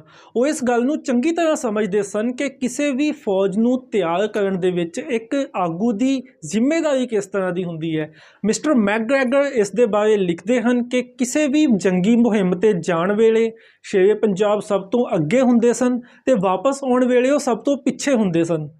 ਸਿਰਫ ਤੇ ਸਿਰਫ ਸ਼ੇਰੇ ਪੰਜਾਬ ਦੀ ਆਪਣੀ ਗੱਲ ਨਹੀਂ, ਆਪਣੀ ਫੌਜ ਦੇ ਵਿੱਚ ਮਹਾਰਾਜਾ ਰਣਜੀਤ ਸਿੰਘ ਨੇ ਕਿਸ ਤਰ੍ਹਾਂ ਦੀ ਲੀਡਰਸ਼ਿਪ ਪੈਦਾ ਕੀਤੀ, ਇਸ ਦਾ ਜ਼ਿਕਰ ਇੱਕ ਘਟਨਾ ਤੋਂ ਮਿਲਦਾ ਹੈ। ਜਿਸ ਵੇਲੇ ਮਹਾਰਾਜਾ ਰਣਜੀਤ ਸਿੰਘ ਦੀਆਂ ਫੌਜਾਂ ਨੇ ਮੁਲਤਾਨ ਦੇ ਉੱਤੇ ਚੜ੍ਹਾਈ ਕੀਤੀ ਤਾਂ ਲੰਮੇ ਸਮੇਂ ਤੱਕ ਘੇਰਾ ਪਏ ਰਹਿਣ ਤੋਂ ਬਾਅਦ ਵੀ ਕਿਲੇ ਦੀ ਕੰਧ ਦੇ ਵਿੱਚ ਕੋਈ ਪਾੜ ਨਹੀਂ ਸੀ ਪੈ ਰਿਹਾ। ਅਖੀਰ ਇਸ ਵਾਸਤੇ ਜ਼ਮਜ਼ਮਾ ਤੋਪ ਦੀ ਵਰਤੋਂ ਕੀਤੀ ਗਈ। ਕੁਝ ਗੋਲੇ ਚੱਲਣ ਤੋਂ ਬਾਅਦ ਜ਼ਮਜ਼ਮਾ ਤੋਪ ਦਾ ਇੱਕ ਪਹੀਆ ਟੁੱਟ ਕੇ ਡਿੱਗ ਗਿਆ। ਕਾਰੀਗਰਾਂ ਨੂੰ ਜਦੋਂ ਬੁਲਾਇਆ ਗਿਆ ਤਾਂ ਉਹਨਾਂ ਨੇ ਇਹ ਕਿਹਾ ਕਿ ਤੋਪ ਨੂੰ ਠੀਕ ਕਰਨ ਦੇ ਵਿੱਚ ਕੁਝ ਸਮਾਂ ਲੱਗੇਗਾ, ਪਰ ਇੰਨਾ ਸਮਾਂ ਹੈ ਨਹੀਂ ਸੀ। ਉਹਨਾਂ ਨੇ ਇਸ ਦਾ ਹੱਲ ਦਿੱਤਾ ਕਿ ਇੱਕ ਹੋਰ ਤਰੀਕੇ ਨਾਲ ਤੋਪ ਚਲਾਈ ਜਾ ਸਕਦੀ ਹੈ, ਜੇਕਰ ਤੋਪ ਦੇ ਟੁੱਟੇ ਹੋਏ ਪਹੀਏ ਦੀ ਜਗ੍ਹਾ ਤੇ ਕੋਈ ਫੌਜੀ ਆਪਣਾ ਮੋਢਾ ਦੇਵੇ। ਇਸ ਨਾਲ ਤੋਪ ਤਾਂ ਚੱਲ ਜਾਏਗੀ, ਪਰ ਤੋਪ ਦਾ ਝਟਕਾ ਇੰਨਾ ਜ਼ਿਆਦਾ ਹੈ ਕਿ ਇੱਕ ਗੋਲਾ ਚੱਲਣ ਦੇ ਨਾਲ ਮੋਢਾ ਦੇਣ ਵਾਲਾ ਸਿਪਾਹੀ ਵੀ ਨਾਲ ਹੀ ਉੱਡ ਜਾਏਗਾ। ਇਸ ਘਟਨਾ ਦਾ ਜ਼ਿਕਰ ਗੁਲਾਮ ਜ਼ਿਲਾਨੀ ਨੇ ਆਪਣੀ ਕਿਤਾਬ ਜੰਗੇ ਮੁਲਤਾਨ ਦੇ ਵਿੱਚ ਕੀਤਾ। ਗੁਲਾਮ ਜ਼ਿਲਾਨੀ ਆਪ ਉਸ ਵੇਲੇ ਜਾਸੂਸ ਦੇ ਰੂਪ ਵਿੱਚ ਖਾਲਸਾ ਫੌਜਾਂ ਦੇ ਵਿੱਚ ਮੌਜੂਦ ਸੀ। ਗੁਲਾਮ ਜ਼ਿਲਾਨੀ ਕਹਿੰਦੇ ਹਨ ਕਿ ਮੈਂ ਉਸ ਵੇਲੇ ਸੋਚਿਆ ਕਿ ਸ਼ਹਾਦਤ ਦੀ ਗੱਲ ਕਰਨਾ ਬਹੁਤ ਆਸਾਨ ਹੈ, ਪਰ ਅਜਿਹੇ ਮੌਕੇ ਤੇ ਦੇਖਾਂਗੇ ਸ਼ਹਾਦਤ ਕੌਣ ਦੇਗਾ। ਕਹਿੰਦੇ ਮੈਨੂੰ ਤੋਪਾਂ ਦੇ ਆਸ-ਪਾਸ ਰੌਲਾ ਪੈਣ ਦੀ ਆਵਾਜ਼ ਸੁਣੀ। ਮੈਂ ਸੋਚਿਆ ਕਿ ਸਾਰੇ ਸਿਪਾਹੀ ਫੜ ਕੇ ਇੱਕ ਦੂਜੇ ਨੂੰ ਅੱਗੇ ਕਰਦੇ ਹੋਣਗੇ ਕਿ ਪਹਿਲਾ ਮੋਢਾ ਤੂੰ ਦੇ, ਪਰ ਕਹਿੰਦੇ ਜਦੋਂ ਉੱਥੇ ਜਾ ਕੇ ਮੈਂ ਦੇਖਿਆ ਤਾਂ ਉਹ ਸਿਪਾਹੀ ਆਪਸ ਵਿੱਚ ਬਹਿਸ ਕਰ ਰਹੇ ਸੀ ਕਿ ਪਹਿਲਾ ਮੋਢਾ ਮੈਂ ਦੇਵਾਂਗਾ, ਪਹਿਲਾ ਮੋਢਾ ਮੈਂ ਦੇਵਾਂਗਾ। ਪਰ ਹੈਰਾਨੀ ਦੀ ਉਸ ਵੇਲੇ ਕੋਈ ਹੱਦ ਨਾ ਰਹੀ ਜਿਸ ਵੇਲੇ ਉਸ ਟੁਕੜੀ ਦੇ ਜਥੇਦਾਰ ਨੇ ਆ ਕੇ ਆਪਣੇ ਸਿਪਾਹੀਆਂ ਨੂੰ ਸਵਾਲ ਕੀਤਾ ਕਿ ਦੱਸੋ ਤੁਹਾਡਾ ਜਥੇਦਾਰ ਕੌਣ ਹੈ। ਉਹਨਾਂ ਨੇ ਕਿਹਾ ਕਿ ਜਥੇਦਾਰ ਤਾਂ ਤੁਸੀਂ ਹੋ। ਤਾਂ ਜਥੇਦਾਰ ਨੇ ਕਿਹਾ ਕਿ ਫਿਰ ਪਹਿਲਾ ਮੋਢਾ ਮੈਂ ਦੇਵਾਂਗਾ। ਸਭ ਤੋਂ ਪਹਿਲਾਂ ਜਥੇਦਾਰ ਨੇ ਆਪਣਾ ਮੋਢਾ ਦਿੱਤਾ, ਤੋਪ ਦਾ ਗੋਲਾ ਚੱਲਿਆ ਤੇ ਉਹ ਉੱਥੇ ਸ਼ਹੀਦ ਹੋ ਗਏ। ਉਸ ਤੋਂ ਬਾਅਦ ਉਹਨਾਂ ਤੋਂ ਛੋਟੀ ਰੈਂਕ ਦੇ ਅਫਸਰ ਨੇ ਮੋਢਾ ਦਿੱਤਾ, ਤੋਪ ਦਾ ਗੋਲਾ ਚੱਲਿਆ ਤੇ ਉਹ ਵੀ ਉੱਥੇ ਸ਼ਹੀਦ ਹੋ ਗਏ। ਇਸ ਤਰ੍ਹਾਂ ਤੋਪ ਦੇ ਕੁਝ ਗੋਲੇ ਚੱਲਣ ਤੋਂ ਬਾਅਦ ਤੇ ਕੁਝ ਹੋਰ ਸ਼ਹਾਦਤਾਂ ਤੋਂ ਬਾਅਦ ਮੁਲਤਾਨ ਦੇ ਕਿਲੇ ਦੀ ਉਸ ਦੀਵਾਰ ਦੇ ਵਿੱਚ ਪਾੜ ਪੈ ਗਿਆ। ਗੁਲਾਮ ਜ਼ਿਲਾਨੀ ਕਹਿੰਦੇ ਹਨ ਕਿ ਇੱਕ ਵਾਰ ਤਾਂ ਮੇਰਾ ਵੀ ਜੀ ਕੀਤਾ ਕਿ ਮੈਂ ਵੀ ਜਾ ਕੇ ਉੱਥੇ ਆਪਣਾ ਮੋਢਾ ਦੇ ਦਿਆਂ, ਪਰ ਫਿਰ ਮੈਂ ਸੋਚਿਆ ਕਿ ਜੇਕਰ ਮੈਂ ਵੀ ਆਪਣਾ ਮੋਢਾ ਦੇ ਦਿੱਤਾ ਤੇ ਇਹਨਾਂ ਸੂਰਮਿਆਂ ਦੀ ਇਸ ਬਹਾਦਰੀ ਦੀ ਦਾਸਤਾਨ ਨੂੰ ਹੋਰ ਕੌਣ ਲਿਖੇਗਾ। ਸ਼ੇਰੇ ਪੰਜਾਬ ਮਹਾਰਾਜਾ ਰਣਜੀਤ ਸਿੰਘ ਨੇ ਇੰਨੀ ਜ਼ਿੰਮੇਦਾਰੀ ਵਾਲੀ ਲੀਡਰਸ਼ਿਪ ਆਪਣੀ ਫੌਜ ਦੇ ਵਿੱਚ ਪੈਦਾ ਕੀਤੀ, ਜਿਨ੍ਹਾਂ ਨੇ ਇਸ ਤਰੀਕੇ ਦੇ ਨਾਲ ਆਪਣੀ ਜ਼ਿੰਮੇਦਾਰੀ ਨੂੰ ਸਮਝਦੇ ਹੋਏ ਮੈਦਾਨੇ ਜੰਗ ਦੇ ਵਿੱਚ ਸ਼ਹਾਦਤਾਂ ਦਿੱਤੀਆਂ। ਇਸ ਤਰ੍ਹਾਂ ਇਹ ਫੌਜ ਇੰਨੀ ਕੁ ਬਿਹਤਰ ਤੇ ਤਾਕਤਵਰ ਬਣ ਗਈ ਕਿ 22 ਜਨਵਰੀ ਸਨ 1838 ਨੂੰ ਆਪਣੀ ਲਿਖੀ ਹੋਈ ਇੱਕ ਚਿੱਠੀ ਦੇ ਵਿੱਚ ਚਾਰਲਸ ਬੈਰਨ ਹਿਊਗਲ ਲਿਖਦੇ ਹਨ ਕਿ ਇਹ ਫੌਜ ਕਿਸੇ ਵੀ ਯੂਰਪੀਅਨ ਫੌਜ ਨਾਲੋਂ ਬਿਹਤਰ ਤੇ ਵੱਧ ਤਾਕਤਵਰ ਹੈ। ਇਹ ਪੰਜਾਬ ਤੋਂ ਬਾਹਰ ਵੀ ਕਿਸੇ ਵੀ ਫੌਜ ਨੂੰ ਕਿਤੇ ਵੀ ਹਰਾ ਸਕਦੀ ਹੈ। ਆਸਟਰੀਅਨ ਫੌਜ ਆਪਣੀ ਨਿਸ਼ਾਨੇਬਾਜ਼ੀ ਦੇ ਕਰਕੇ ਬਹੁਤ ਮਸ਼ਹੂਰ ਹੈ, ਪਰ ਮਹਾਰਾਜੇ ਦੀਆਂ ਫੌਜਾਂ ਦੇ ਨਿਸ਼ਾਨੇ ਆਸਟਰੀਅਨ ਆਰਮੀ ਤੋਂ ਵੀ ਬਿਹਤਰ ਨੇ। ਲਾਰਡ ਆਕਲੈਂਡ ਨੇ ਆਪਣੀ ਇੱਕ ਚਿੱਠੀ ਦੇ ਵਿੱਚ ਇਸ ਫੌਜ ਨੂੰ ਆਪਣੇ ਫੌਜੀ ਗੁਣਾਂ ਦੇ ਵਿੱਚ ਦੁਨੀਆ ਦੀ ਕਿਸੇ ਵੀ ਫੌਜ ਤੋਂ ਬਿਹਤਰ ਦੱਸਿਆ। ਫਰਾਂਸੀਸੀ ਯਾਤਰੀ ਵਿਕਟਰ ਜੈਕਮੌਂਟ ਨੂੰ ਜਿਸ ਵੇਲੇ ਮਹਾਰਾਜਾ ਰਣਜੀਤ ਸਿੰਘ ਵੱਲੋਂ ਇੱਕ ਗੱਲਬਾਤ ਦੇ ਦੌਰਾਨ ਪੁੱਛਿਆ ਗਿਆ ਕਿ ਮੈਨੂੰ ਹੁਣ ਅੱਗੇ ਕਿਹੜੇ ਇਲਾਕਿਆਂ ਦੇ ਵਿੱਚ ਆਪਣੇ ਰਾਜ ਦਾ ਵਿਸਤਾਰ ਕਰਨਾ ਚਾਹੀਦਾ ਹੈ, ਤੇ ਵਿਕਟਰ ਜੈਕਮੌਂਟ ਨੇ ਜਵਾਬ ਦਿੰਦੇ ਹੋਏ ਕਿਹਾ ਕਿ with the excellent troops you possess your majesty can easily conquer all the Asiatic countries which don't belong to England and Russia. ਉਹਨਾਂ ਨੇ ਕਿਹਾ ਕਿ ਜਿਸ ਤਰ੍ਹਾਂ ਦੀਆਂ ਫੌਜਾਂ ਤੁਹਾਡੇ ਕੋਲ ਮੌਜੂਦ ਨੇ, ਤੁਸੀਂ ਉਹਨਾਂ ਸਾਰੇ ਹੀ ਏਸ਼ੀਆਈ ਮੁਲਕਾਂ ਦੇ ਉੱਤੇ ਆਸਾਨੀ ਨਾਲ ਕਬਜ਼ਾ ਕਰ ਸਕਦੇ ਹੋ ਜਿਹੜੇ ਇੰਗਲੈਂਡ ਤੇ ਰੂਸ ਦੇ ਅਧਿਕਾਰ ਖੇਤਰ ਦੇ ਵਿੱਚ ਨਹੀਂ ਆਉਂਦੇ। ਜਿਸ ਵੇਲੇ ਮੋਹਨ ਲਾਲ ਅਲੈਗਜ਼ੈਂਡਰ ਬਰਨਸ ਦੇ ਨਾਲ ਪਰਸ਼ੀਆ ਗਿਆ ਤਾਂ ਪਰਸ਼ੀਆ ਦੇ ਸ਼ਹਿਜ਼ਾਦੇ ਨੇ ਮੋਹਨ ਲਾਲ ਨੂੰ ਸਵਾਲ ਕੀਤਾ ਕਿ ਤੁਸੀਂ ਮਹਾਰਾਜਾ ਰਣਜੀਤ ਸਿੰਘ ਦੀਆਂ ਫੌਜਾਂ ਵੀ ਦੇਖੀਆਂ ਹਨ, ਤੁਸੀਂ ਮੇਰੀਆਂ ਫੌਜਾਂ ਵੀ ਦੇਖੀਆਂ ਹਨ, ਕੀ ਮਹਾਰਾਜਾ ਰਣਜੀਤ ਸਿੰਘ ਦੀਆਂ ਫੌਜਾਂ ਇੰਨੀਆਂ ਤਾਕਤਵਰ ਹਨ ਕਿ ਉਹ ਮੇਰੀ ਸ਼ਾਹੀ ਫੌਜ ਸਰਬਾਜ਼ ਦਾ ਮੁਕਾਬਲਾ ਕਰ ਸਕਣ? ਮੋਹਨ ਲਾਲ ਨੇ ਉਸ ਨੂੰ ਜਵਾਬ ਦਿੱਤਾ ਕਿ ਸ਼੍ਰੀ ਹਜ਼ੂਰ ਮਾफ़ ਕਰਨਾ, ਸਰਦਾਰ ਹਰੀ ਸਿੰਘ ਨਲੂਆ ਇਸ ਵੇਲੇ ਅਟਕ ਵਾਲੇ ਪਾਸੇ ਹੈ। ਜੇਕਰ ਉਹ ਅਟਕ ਦਰਿਆ ਟੱਪ ਜਾਏ ਤਾਂ ਤੁਸੀਂ ਆਪਣੇ ਅਸਲੀ ਮੁਲਕ ਤਬਰੇਜ਼ ਜਾਣ ਦੇ ਵਿੱਚ ਹੀ ਆਪਣੀ ਬਿਹਤਰੀ ਸਮਝੋਗੇ। ਮਹਾਰਾਜਾ ਰਣਜੀਤ ਸਿੰਘ ਦੀ ਆਪਣੀ ਸ਼ਖਸੀਅਤ ਇੰਨੀ ਸ਼ਾਨਦਾਰ ਸੀ ਕਿ ਕੋਈ ਵੀ ਵਿਦੇਸ਼ੀ ਯਾਤਰੀ ਜਾਂ ਵਿਦੇਸ਼ੀ ਨੁਮਾਇੰਦਾ ਜੋ ਮਹਾਰਾਜਾ ਰਣਜੀਤ ਸਿੰਘ ਦੇ ਰਾਜ ਵੇਲੇ ਪੰਜਾਬ ਆਇਆ ਜਾਂ ਮਹਾਰਾਜਾ ਰਣਜੀਤ ਸਿੰਘ ਨੂੰ ਮਿਲਿਆ, ਉਹ ਉਹਨਾਂ ਦੀ ਸ਼ਖਸੀਅਤ ਤੋਂ ਪ੍ਰਭਾਵਿਤ ਹੋਏ ਬਿਨਾਂ ਨਹੀਂ ਰਹਿ ਸਕਿਆ। ਅਲੈਗਜ਼ੈਂਡਰ ਬਰਨਸ ਲਿਖਦਾ ਹੈ ਕਿ ਸ਼ੇਰੇ ਪੰਜਾਬ ਮਹਾਰਾਜਾ ਰਣਜੀਤ ਸਿੰਘ ਨੂੰ ਯੂਰਪ ਦੀਆਂ ਤਕਰੀਬਨ ਸਾਰੀਆਂ ਹੀ ਫੌਜਾਂ ਦੇ ਬਾਰੇ ਪੂਰੀ ਜਾਣਕਾਰੀ ਹੈ। ਉਹਨਾਂ ਦੇ ਰਾਜ ਕਰਨ ਦੇ ਵਿੱਚ ਇੱਕ ਹੋਰ ਸਿਫਤ ਵੇਖਣ ਨੂੰ ਮਿਲਦੀ ਹੈ ਕਿ ਕਿਸੇ ਵੀ ਇਲਾਕੇ ਦੇ ਉੱਤੇ ਕਬਜ਼ਾ ਕਰਨ ਤੋਂ ਬਾਅਦ ਉੱਥੋਂ ਦੇ ਹੁਕਮਰਾਨ ਨੂੰ ਸ਼ੇਰੇ ਪੰਜਾਬ ਮਹਾਰਾਜਾ ਰਣਜੀਤ ਸਿੰਘ ਨੇ ਕਦੇ ਵੀ ਭਿਖਾਰੀ ਨਹੀਂ ਬਣਾਇਆ। ਉਹ ਜਿਸ ਵੀ ਇਲਾਕੇ ਦੇ ਉੱਤੇ ਕਬਜ਼ਾ ਕਰਦੇ ਉੱਥੋਂ ਦੇ ਹੁਕਮਰਾਨ ਨੂੰ ਉਸ ਦੀ ਲੋੜ ਦੇ ਮੁਤਾਬਕ ਜਾਗੀਰ ਹਮੇਸ਼ਾ ਦਿੱਤੀ ਜਾਂਦੀ ਸੀ। ਮਹਾਰਾਜਾ ਰਣਜੀਤ ਸਿੰਘ ਕਦੇ ਵੀ ਆਪਣੀ ਪ੍ਰਜਾ ਨੂੰ ਦੁੱਖ ਦੇ ਵਿੱਚ ਦੇਖ ਕੇ ਆਪ ਸਕੂਨ ਨਾਲ ਨਹੀਂ ਸਨ ਬੈਠਦੇ। ਸੰਨ 1834 ਦੇ ਵਿੱਚ ਜਦੋਂ ਕਸ਼ਮੀਰ ਦੇ ਵਿੱਚ ਅਕਾਲ ਪਿਆ ਤਾਂ ਹਜ਼ਾਰਾਂ ਦੀ ਗਿਣਤੀ ਦੇ ਵਿੱਚ ਕਸ਼ਮੀਰੀ ਪੰਜਾਬ ਆਏ। ਮਹਾਰਾਜਾ ਰਣਜੀਤ ਸਿੰਘ ਨੇ ਉਹਨਾਂ ਦੀ ਰੋਜ਼ਾਨਾ ਰਿਪੋਰਟ ਵਾਸਤੇ ਕੋਤਵਾਲ ਖੁਦਾ ਬਖਸ਼ ਦੀ ਨਿਯੁਕਤੀ ਕੀਤੀ। ਇਸ ਤੋਂ ਇਲਾਵਾ ਦੀਵਾਨ ਬੇਲੀ ਰਾਮ ਦੀ ਜ਼ਿੰਮੇਵਾਰੀ ਲਾਈ ਗਈ ਕਿ ਉਹ ਉਹਨਾਂ ਸਾਰੇ ਕਸ਼ਮੀਰੀਆਂ ਵਾਸਤੇ ਮੁਫਤ ਖਾਣ ਪੀਣ ਅਤੇ ਰਹਿਣ ਸਹਿਣ ਦਾ ਇੰਤਜ਼ਾਮ ਕਰਨ। ਇਸ ਦੌਰਾਨ ਸਰਦਾਰ ਲਹਿਣਾ ਸਿੰਘ ਮਜੀਠੀਆ ਦੀ ਨਿਗਰਾਨੀ ਦੇ ਹੇਠ 2000 ਟਨ ਦੇ ਕਰੀਬ ਅਨਾਜ ਉਹਨਾਂ ਕਸ਼ਮੀਰੀਆਂ ਨੂੰ ਮੁਫਤ ਦੇ ਵਿੱਚ ਵੰਡਿਆ ਗਿਆ। ਉਹਨਾਂ ਵੱਲੋਂ ਕੰਵਰ ਨੌਨਿਹਾਲ ਸਿੰਘ ਨੂੰ ਕੀਤਾ ਗਿਆ ਇੱਕ ਹੁਕਮ ਤਾਂ ਹੋਰ ਵੀ ਜ਼ਿਆਦਾ ਹੈਰਾਨ ਕਰਦਾ ਹੈ। ਸੰਨ 1834 ਦੇ ਵਿੱਚ ਜਦੋਂ ਮਹਾਰਾਜਾ ਰਣਜੀਤ ਸਿੰਘ ਦੀਆਂ ਫੌਜਾਂ ਨੇ ਪੇਸ਼ਾਵਰ ਦੇ ਉੱਤੇ ਚੜ੍ਹਾਈ ਕੀਤੀ ਤਾਂ ਉਹਨਾਂ ਨੇ ਕੰਵਰ ਨੌਨਿਹਾਲ ਸਿੰਘ ਨੂੰ ਸਾਫ਼ ਤੌਰ ਦੇ ਉੱਤੇ ਹੁਕਮ ਕੀਤਾ ਕਿ ਜੰਗ ਤੋਂ ਬਾਅਦ ਦੁਸ਼ਮਣ ਦੀਆਂ ਫੌਜਾਂ ਦੇ ਜ਼ਖਮੀਆਂ ਦੀ ਵੀ ਮਰਹਮ ਪੱਟੀ ਕੀਤੀ ਜਾਵੇ।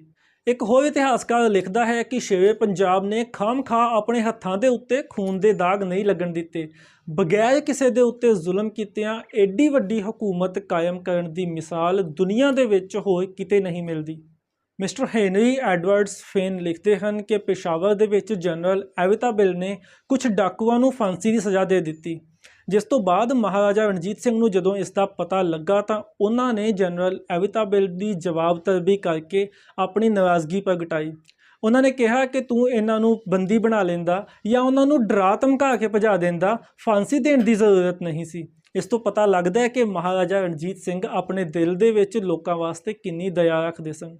ਮੂਰਕ੍ਰਾਫਟ ਨੇ ਲਿਖਿਆ ਕਿ ਮੈਂ ਜਦੋਂ ਸੰਨ 1820 ਦੇ ਵਿੱਚ ਅੰਗਰੇਜ਼ੀ ਮਾਲ ਦੇ ਉੱਤੇ ਟੈਕਸ ਘਟਾਉਣ ਦੇ ਵਾਸਤੇ ਮਹਾਰਾਜਾ ਰਣਜੀਤ ਸਿੰਘ ਨੂੰ ਮਿਲਿਆ ਤਾਂ ਉਹਨਾਂ ਨੇ ਜਵਾਬ ਦਿੱਤਾ ਕਿ ਮੇਰੇ ਸਰਦਾਰ ਇਸ ਵੇਲੇ ਲਾਹੌਰ ਤੋਂ ਬਾਹਰ ਹਨ। ਜਦੋਂ ਤੱਕ ਉਹ ਵਾਪਸ ਨਹੀਂ ਆਉਂਦੇ ਉਹਨਾਂ ਦੀ ਸਲਾਹ ਤੋਂ ਬਿਨਾਂ ਮੈਂ ਕੋਈ ਵੀ ਹੋਰ ਫੈਸਲਾ ਨਹੀਂ ਲੈ ਸਕਦਾ। ਇਸ ਤੋਂ ਪਤਾ ਲੱਗਦਾ ਹੈ ਕਿ ਮਹਾਰਾਜਾ ਰਣਜੀਤ ਸਿੰਘ ਦਾ ਭਾਵੇਂ ਆਪਣਾ ਹੁਕਮ ਬੜਾ ਤਾਕਤਵਰ ਸੀ ਪਰ ਇਹ ਰਾਜ ਕੋਈ ਤਾਨਾਸ਼ਾਹੀ ਰਾਜ ਨਹੀਂ ਸੀ। ਇੱਥੇ ਸਾਰਿਆਂ ਦੀ ਸਲਾਹ ਦੇ ਨਾਲ ਹਮੇਸ਼ਾ ਚੱਲਿਆ ਜਾਂਦਾ ਸੀ ਤਾਂ ਕਿ ਕੋਈ ਵੀ ਗਲਤ ਫੈਸਲਾ ਕਿਤੇ ਵੀ ਨਾ ਲਿਆ ਜਾਏ। ਉਹਨਾਂ ਦੇ ਫ੍ਰੈਂਚ ਅਫਸਰ ਕਿਹਾ ਕਰਦੇ ਕਿ ਤੁਰਕੀ ਤੋਂ ਲੈ ਕੇ ਹਿੰਦੁਸਤਾਨ ਤੱਕ ਮਹਾਰਾਜਾ ਰਣਜੀਤ ਸਿੰਘ ਦੇ ਸਾਹਮਣੇ ਖੜਨ ਵਾਲਾ ਕੋਈ ਹੋਰ ਨਹੀਂ। ਮਹਾਰਾਜਾ ਰਣਜੀਤ ਸਿੰਘ ਦੀ ਫੌਜ ਦੇ ਅਮਰੀਕੀ ਅਫਸਰ ਗਾਰਡਨਰ ਨੇ ਲਿਖਿਆ ਕਿ ਮਹਾਰਾਜਾ ਰਣਜੀਤ ਸਿੰਘ ਵਰਗੇ ਦਾਨਸ਼ਵਰ ਅਤੇ ਗੂੜੀ ਜਾਣਕਾਰੀ ਰੱਖਣ ਵਾਲੇ ਬੰਦੇ ਨੂੰ ਜੇਕਰ ਇੱਕ ਮੌਕਾ ਮਿਲੇ ਤਾਂ ਉਹ ਦੁਨੀਆ ਦਾ ਨਕਸ਼ਾ ਬਦਲ ਸਕਦਾ ਹੈ। ਮਹਾਰਾਜਾ ਰਣਜੀਤ ਸਿੰਘ ਆਪਣੇ ਲੋਕਾਂ ਦੀ ਖੁਸ਼ਹਾਲੀ ਦੇ ਉੱਤੇ ਕਿੰਨਾ ਧਿਆਨ ਦਿੰਦੇ ਸਨ, ਇਸ ਦਾ ਅੰਦਾਜ਼ਾ ਇੱਕ ਗੱਲ ਤੋਂ ਲਗਾਇਆ ਜਾ ਸਕਦਾ ਹੈ ਕਿ ਇੱਕ ਵਾਰੀ ਉਹਨਾਂ ਨੇ ਸਰਦਾਰ ਅਮਰ ਸਿੰਘ ਅਤੇ ਫਕੀਰ ਨੂਰਉੱਦੀਨ ਸਾਹਿਬ ਨੂੰ ਬੁਲਾ ਕੇ ਕਿਹਾ ਕਿ ਜੇਕਰ ਮੇਰਾ ਕੋਈ ਸ਼ਹਿਜ਼ਾਦਾ ਜਾਂ ਮੇਰਾ ਪ੍ਰਧਾਨ ਮੰਤਰੀ ਕੋਈ ਅਜਿਹਾ ਆਦੇਸ਼ ਜਾਰੀ ਕਰੇ ਜਿਹੜਾ ਲੋਕਾਂ ਦੀ ਭਲਾਈ ਦੇ ਖਿਲਾਫ ਜਾਂਦਾ ਹੋਵੇ ਤਾਂ ਉਸੇ ਵੇਲੇ ਮੇਰੇ ਕੋਲ ਆ ਕੇ ਉਸ ਨੂੰ ਠੀਕ ਜਾਂ ਵਾਪਸ ਕਰਾ ਲਵੋ। ਵਿਕਟਰ ਜੈਕਮੌਂਟ ਨੇ ਤਾਂ ਸ਼ੇਰੇ ਪੰਜਾਬ ਮਹਾਰਾਜਾ ਰਣਜੀਤ ਸਿੰਘ ਦੀ ਤੁਲਨਾ ਫਰਾਂਸ ਦੇ ਬਾਦਸ਼ਾਹ ਨੈਪੋਲੀਅਨ ਬੋਨਾਪਾਰਟ ਨਾਲ ਕੀਤੀ। ਉਸਨੇ ਕਿਹਾ ਕਿ ਮੈਂ ਬੋਨਾਪਾਰਟ ਨੂੰ ਤਾਂ ਕਈ ਵਾਰੀ ਦੇਖਿਆ ਹੈ ਪਰ ਮੇਰੇ ਦਿਲ ਦੀ ਇੱਕ ਰੀਝ ਹਮੇਸ਼ਾ ਰਹੀ ਹੈ ਕਿ ਮੈਂ ਪੂਰਬ ਦੇ ਬੋਨਾਪਾਰਟ ਨੂੰ ਵੀ ਦੇਖ ਸਕਾਂ। ਬੋਰਟਨ ਨੇ ਲਿਖਿਆ ਕਿ ਸ਼ੇਰੇ ਪੰਜਾਬ ਮਹਾਰਾਜਾ ਰਣਜੀਤ ਸਿੰਘ ਦੀ ਤੁਲਨਾ ਮੁਹੰਮਦ ਅਲੀ ਅਤੇ ਨੈਪੋਲੀਅਨ ਬੋਨਾਪਾਰਟ ਨਾਲ ਕੀਤੀ ਗਈ ਹੈ। ਮਿਸਟਰ ਜੈਕਮੌਂਟ ਨੇ ਤਾਂ ਉਸ ਨੂੰ ਨਿੱਕੇ ਪੱਧਰ ਤੇ ਬੋਨਾਪਾਰਟ ਆਖਿਆ। ਉਸ ਵਿੱਚ ਕੁਝ ਗੱਲਾਂ ਇਹੋ ਜਿਹੀਆਂ ਹਨ ਜਿਹੜੀਆਂ ਇਹਨਾਂ ਦੋਵਾਂ ਨੇਤਾਵਾਂ ਨਾਲ ਮੇਲ ਖਾਂਦੀਆਂ ਹਨ ਪਰ ਉਸ ਦੇ ਸੁਭਾਅ ਅਤੇ ਆਚਰਣ ਨੂੰ ਦੇਖਿਆਂ ਪਤਾ ਲੱਗਦਾ ਹੈ ਕਿ ਉਹ ਸ਼ਾਇਦ ਇਹਨਾਂ ਦੋਹਾਂ ਤੋਂ ਉੱਤੇ ਸੀ ਅਤੇ ਇਹਨਾਂ ਦੋਹਾਂ ਨਾਲੋਂ ਕਿਤੇ ਵੱਧ ਪ੍ਰਭਾਵਸ਼ਾਲੀ ਸੀ। ਨਰਿੰਦਰ ਕਿਸ਼ਨ ਸਿਨਹਾ ਨੇ ਲਿਖਿਆ ਕਿ ਸ਼੍ਰੀ ਗੁਰੂ ਗੋਬਿੰਦ ਸਿੰਘ ਸਾਹਿਬ ਜੀ ਦੇ ਇੱਕ ਨਗਾੜੇ ਦਾ ਨਾਮ ਰਣਜੀਤ ਸੀ ਤੇ ਸਿੱਖਾਂ ਦਾ ਇਹ ਬਾਦਸ਼ਾਹ ਆਪਣੇ ਆਪ ਨੂੰ ਗੁਰੂ ਸਾਹਿਬ ਦੇ ਉਸ ਨਗਾੜੇ ਤੋਂ ਵੱਧ ਹੋਰ ਕੁਝ ਨਹੀਂ ਸਮਝਦਾ ਜਿਸ ਦਾ ਕੰਮ ਹੀ ਦੁਨੀਆ ਦੇ ਵਿੱਚ ਖਾਲਸੇ ਦੀ ਤਾਕਤ ਦਾ ਢਿੰਡੋਰਾ ਪਿੱਟਣਾ ਹੈ। ਗੱਫ ਨੇ ਸ਼ੇਰੇ ਪੰਜਾਬ ਮਹਾਰਾਜਾ ਰਣਜੀਤ ਸਿੰਘ ਬਾਰੇ ਕਿਹਾ ਕਿ ਉਹ ਏਸ਼ੀਆਈ ਹੁਕਮਰਾਨਾਂ ਵਿੱਚੋਂ ਸਭ ਤੋਂ ਵਧੀਆ ਹਨ ਕਿਉਂਕਿ ਉਹਨਾਂ ਨੂੰ ਆਪਣੀ ਕਾਬਲੀਅਤ ਅਤੇ ਆਪਣੀਆਂ ਸੀਮਾਵਾਂ ਦਾ ਪਤਾ ਹੈ। ਉਹ ਕਦੇ ਵੀ ਹਮਲਾ ਨਹੀਂ ਕਰਦੇ ਜਦੋਂ ਤੱਕ ਉਹਨਾਂ ਨੂੰ ਇਹ ਸਪਸ਼ਟ ਨਾ ਹੋਵੇ ਕਿ ਮੇਰੀ ਜਿੱਤ ਯਕੀਨੀ ਹੈ। ਉਹ ਕਦੇ ਵੀ ਦੂਜਾ ਪੈਰ ਨਹੀਂ ਚੁੱਕਦੇ ਜਦੋਂ ਤੱਕ ਉਹਨਾਂ ਨੂੰ ਸਪਸ਼ਟ ਨਾ ਹੋਵੇ ਕਿ ਮੇਰਾ ਪਹਿਲਾ ਪੈਰ ਟਿਕ ਚੁੱਕਿਆ ਹੈ। ਇੱਕ ਵਾਰੀ ਪੰਜਾਬ ਆਏ ਚਾਰਲਸ ਹੁਗਲ ਬੈਰਨ ਨੂੰ ਮਹਾਰਾਜਾ ਰਣਜੀਤ ਸਿੰਘ ਨੇ ਪੁੱਛਿਆ ਕਿ ਤੁਸੀਂ ਸਾਰੀ ਦੁਨੀਆ ਘੁੰਮ ਚੁੱਕੇ ਹੋ, ਮੈਨੂੰ ਇਹ ਦੱਸੋ ਕਿ ਇਸ ਦੁਨੀਆ ਦੇ ਵਿੱਚ ਸਭ ਤੋਂ ਸੋਹਣੀ ਚੀਜ਼, ਸਭ ਤੋਂ ਬਿਹਤਰੀਨ ਚੀਜ਼ ਕੀ ਹੈ? ਤਾਂ ਚਾਰਲਸ ਹੁਗਲ ਬੈਰਨ ਨੇ ਜਵਾਬ ਦਿੰਦੇ ਹੋਏ ਕਿਹਾ ਕਿ ਮਹਾਰਾਜਾ ਰਣਜੀਤ ਸਿੰਘ ਦਾ ਰਾਜ ਹੀ ਮੈਨੂੰ ਦੁਨੀਆ ਵਿੱਚ ਸਭ ਤੋਂ ਕਮਾਲ ਦੀ ਚੀਜ਼ ਲੱਗਦੀ ਹੈ। ਮਹਾਰਾਜਾ ਰਣਜੀਤ ਸਿੰਘ ਦੇ ਰਾਜ ਦੇ ਵਿੱਚ ਉੱਚੇ ਅਹੁਦਿਆਂ ਤੇ ਤੈਨਾਤ ਰਹੇ ਫਕੀਰ ਭਰਾਵਾਂ ਦੇ ਵਾਰਸਾਂ ਵਿੱਚੋਂ ਫਕੀਰ ਸੈਯਦ ਵਹੀਦੁੱਦੀਨ ਸਾਹਿਬ ਨੇ ਮਹਾਰਾਜਾ ਰਣਜੀਤ ਸਿੰਘ ਬਾਰੇ ਕਿਤਾਬ ਦ ਰੀਅਲ ਰਣਜੀਤ ਸਿੰਘ ਲਿਖੀ। ਇਸ ਕਿਤਾਬ ਦੇ ਵਿੱਚ ਉਹ ਲਿਖਦੇ ਹਨ ਕਿ ਰਣਜੀਤ ਸਿੰਘ ਲੋਕਾਂ ਦੇ ਤਸੱਵਰ ਵਿੱਚ ਅੱਜ ਵੀ ਉਵੇਂ ਹੀ ਜਿਉਂਦੇ ਹਨ ਜਿਵੇਂ ਉਹ ਆਪਣੇ ਪੰਜ ਭੌਤਿਕ ਸਰੀਰ ਵੇਲੇ ਜਿਉਂਦੇ ਸਨ। ਅੱਜ ਉਹ ਸਿਰਫ ਉੱਥੇ ਹੀ ਨਹੀਂ ਜਿਉਂਦੇ ਜਿੱਥੇ ਅੱਜ ਕੱਲ੍ਹ ਸਿੱਖਾਂ ਦੀ ਵਸੋਂ ਹੈ, ਬਲਕਿ ਉੱਥੇ ਵੀ ਜਿੱਥੇ ਉਹ ਪਾਕਿਸਤਾਨ ਬਣਨ ਤੋਂ ਪਹਿਲਾਂ ਵਸ ਰਹੇ ਸਨ। ਉਹ ਸਿੱਖਾਂ ਅਤੇ ਮੁਸਲਮਾਨਾਂ ਦੀ ਸਾਂਝੀ ਸ਼ਖਸੀਅਤ ਸਨ ਜਿਸ ਨੇ ਦੇਵਮਾਲਾਈ ਸਥਾਨ ਗ੍ਰਹਿਣ ਕਰ ਲਿਆ ਸੀ। ਇਸੇ ਲਈ ਪਾਕਿਸਤਾਨ ਬਣਨ ਸਮੇਂ ਜਦੋਂ ਸਿੱਖ ਉਸ ਦੇਸ਼ ਵਿੱਚੋਂ ਨਿਕਲ ਰਹੇ ਸਨ ਤਾਂ ਮੁਸਲਮਾਨਾਂ ਨੇ ਸਿੱਖਾਂ ਦੇ ਨਾਲ ਮਹਾਰਾਜਾ ਰਣਜੀਤ ਸਿੰਘ ਨੂੰ ਪਾਕਿਸਤਾਨ ਤੋਂ ਨਿਕਲਣ ਨਹੀਂ ਦਿੱਤਾ। ਉਹਨਾਂ ਦੀ ਹਰਮਨ ਪਿਆਰੀ ਤਸਵੀਰ ਲੋਕਾਂ ਦੇ ਮਨਾਂ ਵਿੱਚ ਹੁਣ ਵੀ ਅੰਕਿਤ ਹੈ। ਇਹ ਤਸਵੀਰ ਕਿਸੇ ਜੇਤੂ ਨਾਇਕ ਦੀ ਨਹੀਂ ਸਗੋਂ ਇੱਕ ਦਇਆਲੂ ਬਾਪ ਦੀ ਹੈ ਤੇ ਇਹ ਸਨ ਸਿਫਤਾਂ ਪੰਜ ਦਰਿਆਵਾਂ ਦੇ ਉਸ ਸ਼ੇਰ ਦੀਆਂ। ਮਹਾਰਾਜਾ ਰਣਜੀਤ ਸਿੰਘ ਦੇ ਇਸ ਦੁਨੀਆ ਤੋਂ ਜਾਣ ਤੋਂ ਬਾਅਦ ਪੰਜਾਬ ਦੁਬਾਰਾ ਕਦੇ ਵੀ ਉਹਨਾਂ ਬੁਲੰਦੀਆਂ ਤੱਕ ਨਹੀਂ ਪਹੁੰਚ ਸਕਿਆ। ਦੁਆ ਕਰੀਏ ਕਿ ਦੇਸ਼ ਪੰਜਾਬ ਮੁੜ ਕੇ ਸ਼ੇਰ ਪੰਜਾਬ ਦੇ ਸੁਪਨਿਆਂ ਦਾ ਪੰਜਾਬ ਬਣੇ। ਮਹਾਰਾਜਾ ਰਣਜੀਤ ਸਿੰਘ ਦੇ ਰਾਜ ਪ੍ਰਬੰਧ ਤੇ ਉਹਨਾਂ ਦੀ ਸ਼ਖਸੀਅਤ ਬਾਰੇ ਆਪ ਸਭ ਨੂੰ ਜਾਣਕਾਰੀ ਦੇਣ ਲਈ ਇੱਕ ਛੋਟੀ ਜਿਹੀ ਕੋਸ਼ਿਸ਼ ਕੀਤੀ ਹੈ। ਆਸ ਕਰਦੇ ਹਾਂ ਕਿ ਸਾਡਾ ਇਹ ਉਪਰਾਲਾ ਆਪ ਸਭ ਨੂੰ ਪਸੰਦ ਆਇਆ ਹੋਵੇਗਾ। ਸਾਡੇ ਨਾਲ ਇਸੇ ਤਰ੍ਹਾਂ ਜੁੜੇ ਰਹੋ। ਵਾਹਿਗੁਰੂ ਜੀ ਕਾ ਖਾਲਸਾ, ਵਾਹਿਗੁਰੂ ਜੀ ਕੀ ਫਤਿਹ।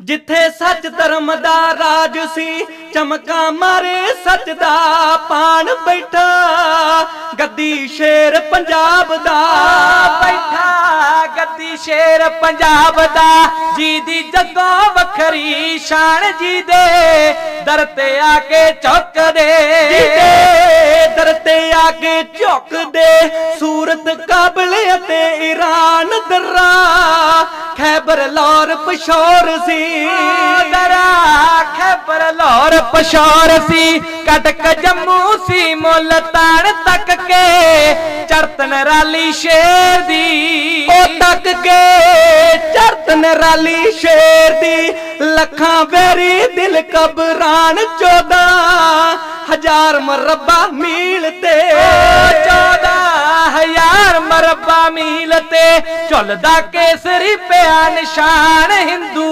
ਸਿੱਖ ਈਸਾਈ ਮੋਮਨਾ, ਉਹ ਹਿੰਦੂ ਸਿੱਖ ਈਸਾਈ ਮੋਮਨਾ, ਸਭ ਲਈ ਸਾਂਝਾ ਦੀ ਫੁਰਮਾਨ, ਕਲਗੀ ਧਰਦੀ ਸੁੱਚੀ ਕੌਮ ਦੀ, ਕਲਗੀ ਧਰਤੀ ਸੁੱਚੀ ਕੌਮ ਦੀ, ਕਰ ਗਿਆ ਕਾਇਮ ਅਣਖ ਤੇ ਅਣ ਮਹਾ ਬਲੀ ਦਿਆਲੂ ਸੂਰਮਾ, ਮਹਾ ਬਲੀ ਦਿਆਲੂ ਸੂਰਮਾ, ਸਖੀ ਜੋਧਾ ਸ਼ਾਹ ਸੁਲਤਾਨ, ਐਸਾ ਰੋਬ ਜਮਾਇਆ ਮਰਦ ਨੇ, ਓ ਐਸਾ ਰੋਬ ਜਮਾਇਆ ਮਰਦ ਨੇ,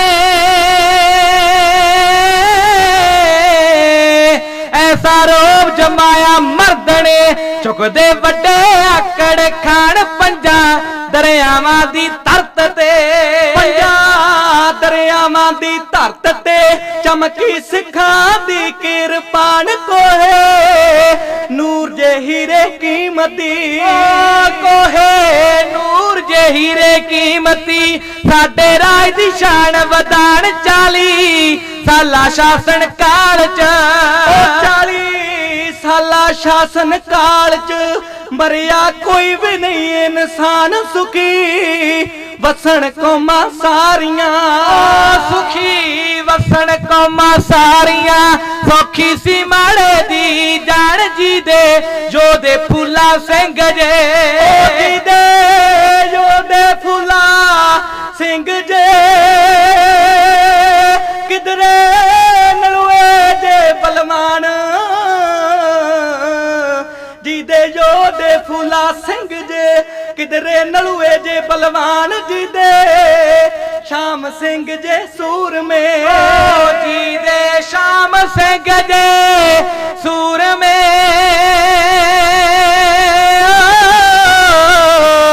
ਜੀ ਦੇ ਸ਼ਾਮ ਸਿੰਘ ਜੇ ਸੂਰਮੇ, ਸੀ ਜੋ ਸਿੱਖ ਰਾਜ ਦੀ ਸ਼ਾਨ, ਇੱਕੋ ਘਾਟ ਸ਼ੇਰ ਤੇ ਬੱਕਰੀ, ਇੱਕੋ ਘਾਟ ਸ਼ੇਰ ਤੇ ਬੱਕਰੀ, ਦਿੱਤਾ ਸਭ ਨੂੰ ਇੱਕ ਅਸਮਾਨ ਤੱਕ ਕੇ, ਹੰਝੂ ਕਿਸੇ ਗਰੀਬ ਦੇ ਤੱਕ ਕੇ ਹੰਝੂ ਕਿਸੇ ਗਰੀਬ ਦੇ ਤੇਰੇ ਸੀਨੇ ਨੂੰ ਤੜਫਾਣ ਜੀ ਦੇ ਨਾ ਤੋਂ ਦੁਸ਼ਮਣ ਕੰਬਦੇ ਦੇ ਨਾ ਤੋਂ ਦੁਸ਼ਮਣ ਕੰਬਦੇ ਸਜਦੇ ਕਰਦਾ ਚੰਨ ਅਸਮਾਨ ਖਾਵੇ ਝਿੜਕਾਂ ਜਥੇਦਾਰ ਤੋਂ ਖਾਵੇ ਝਿੜਕਾਂ ਜਥੇਦਾਰ ਤੋਂ ਐਸਾ ਸਿੱਖੀ ਲਈ ਸਨਮਾਨ ਕਾਬਲ ਵਿੱਚ ਕਹਾਣੀਆਂ ਛਿੜਦੀਆਂ ਕਾਬਲ ਵਿੱਚ ਕਹਾਣੀਆਂ ਛਿੜਦੀਆਂ ਅੱਜ ਵੀ ਲੋਕੀ ਬਾਤਾਂ ਪਾਣੀ ਐਸਾ ਜੋਗੀ ਗੁਰਮੁਖ ਬਾਦਸ਼ਾਹ ਐਸਾ ਜੋਗੀ ਗੁਰਮੁਖ ਬਾਦਸ਼ਾਹ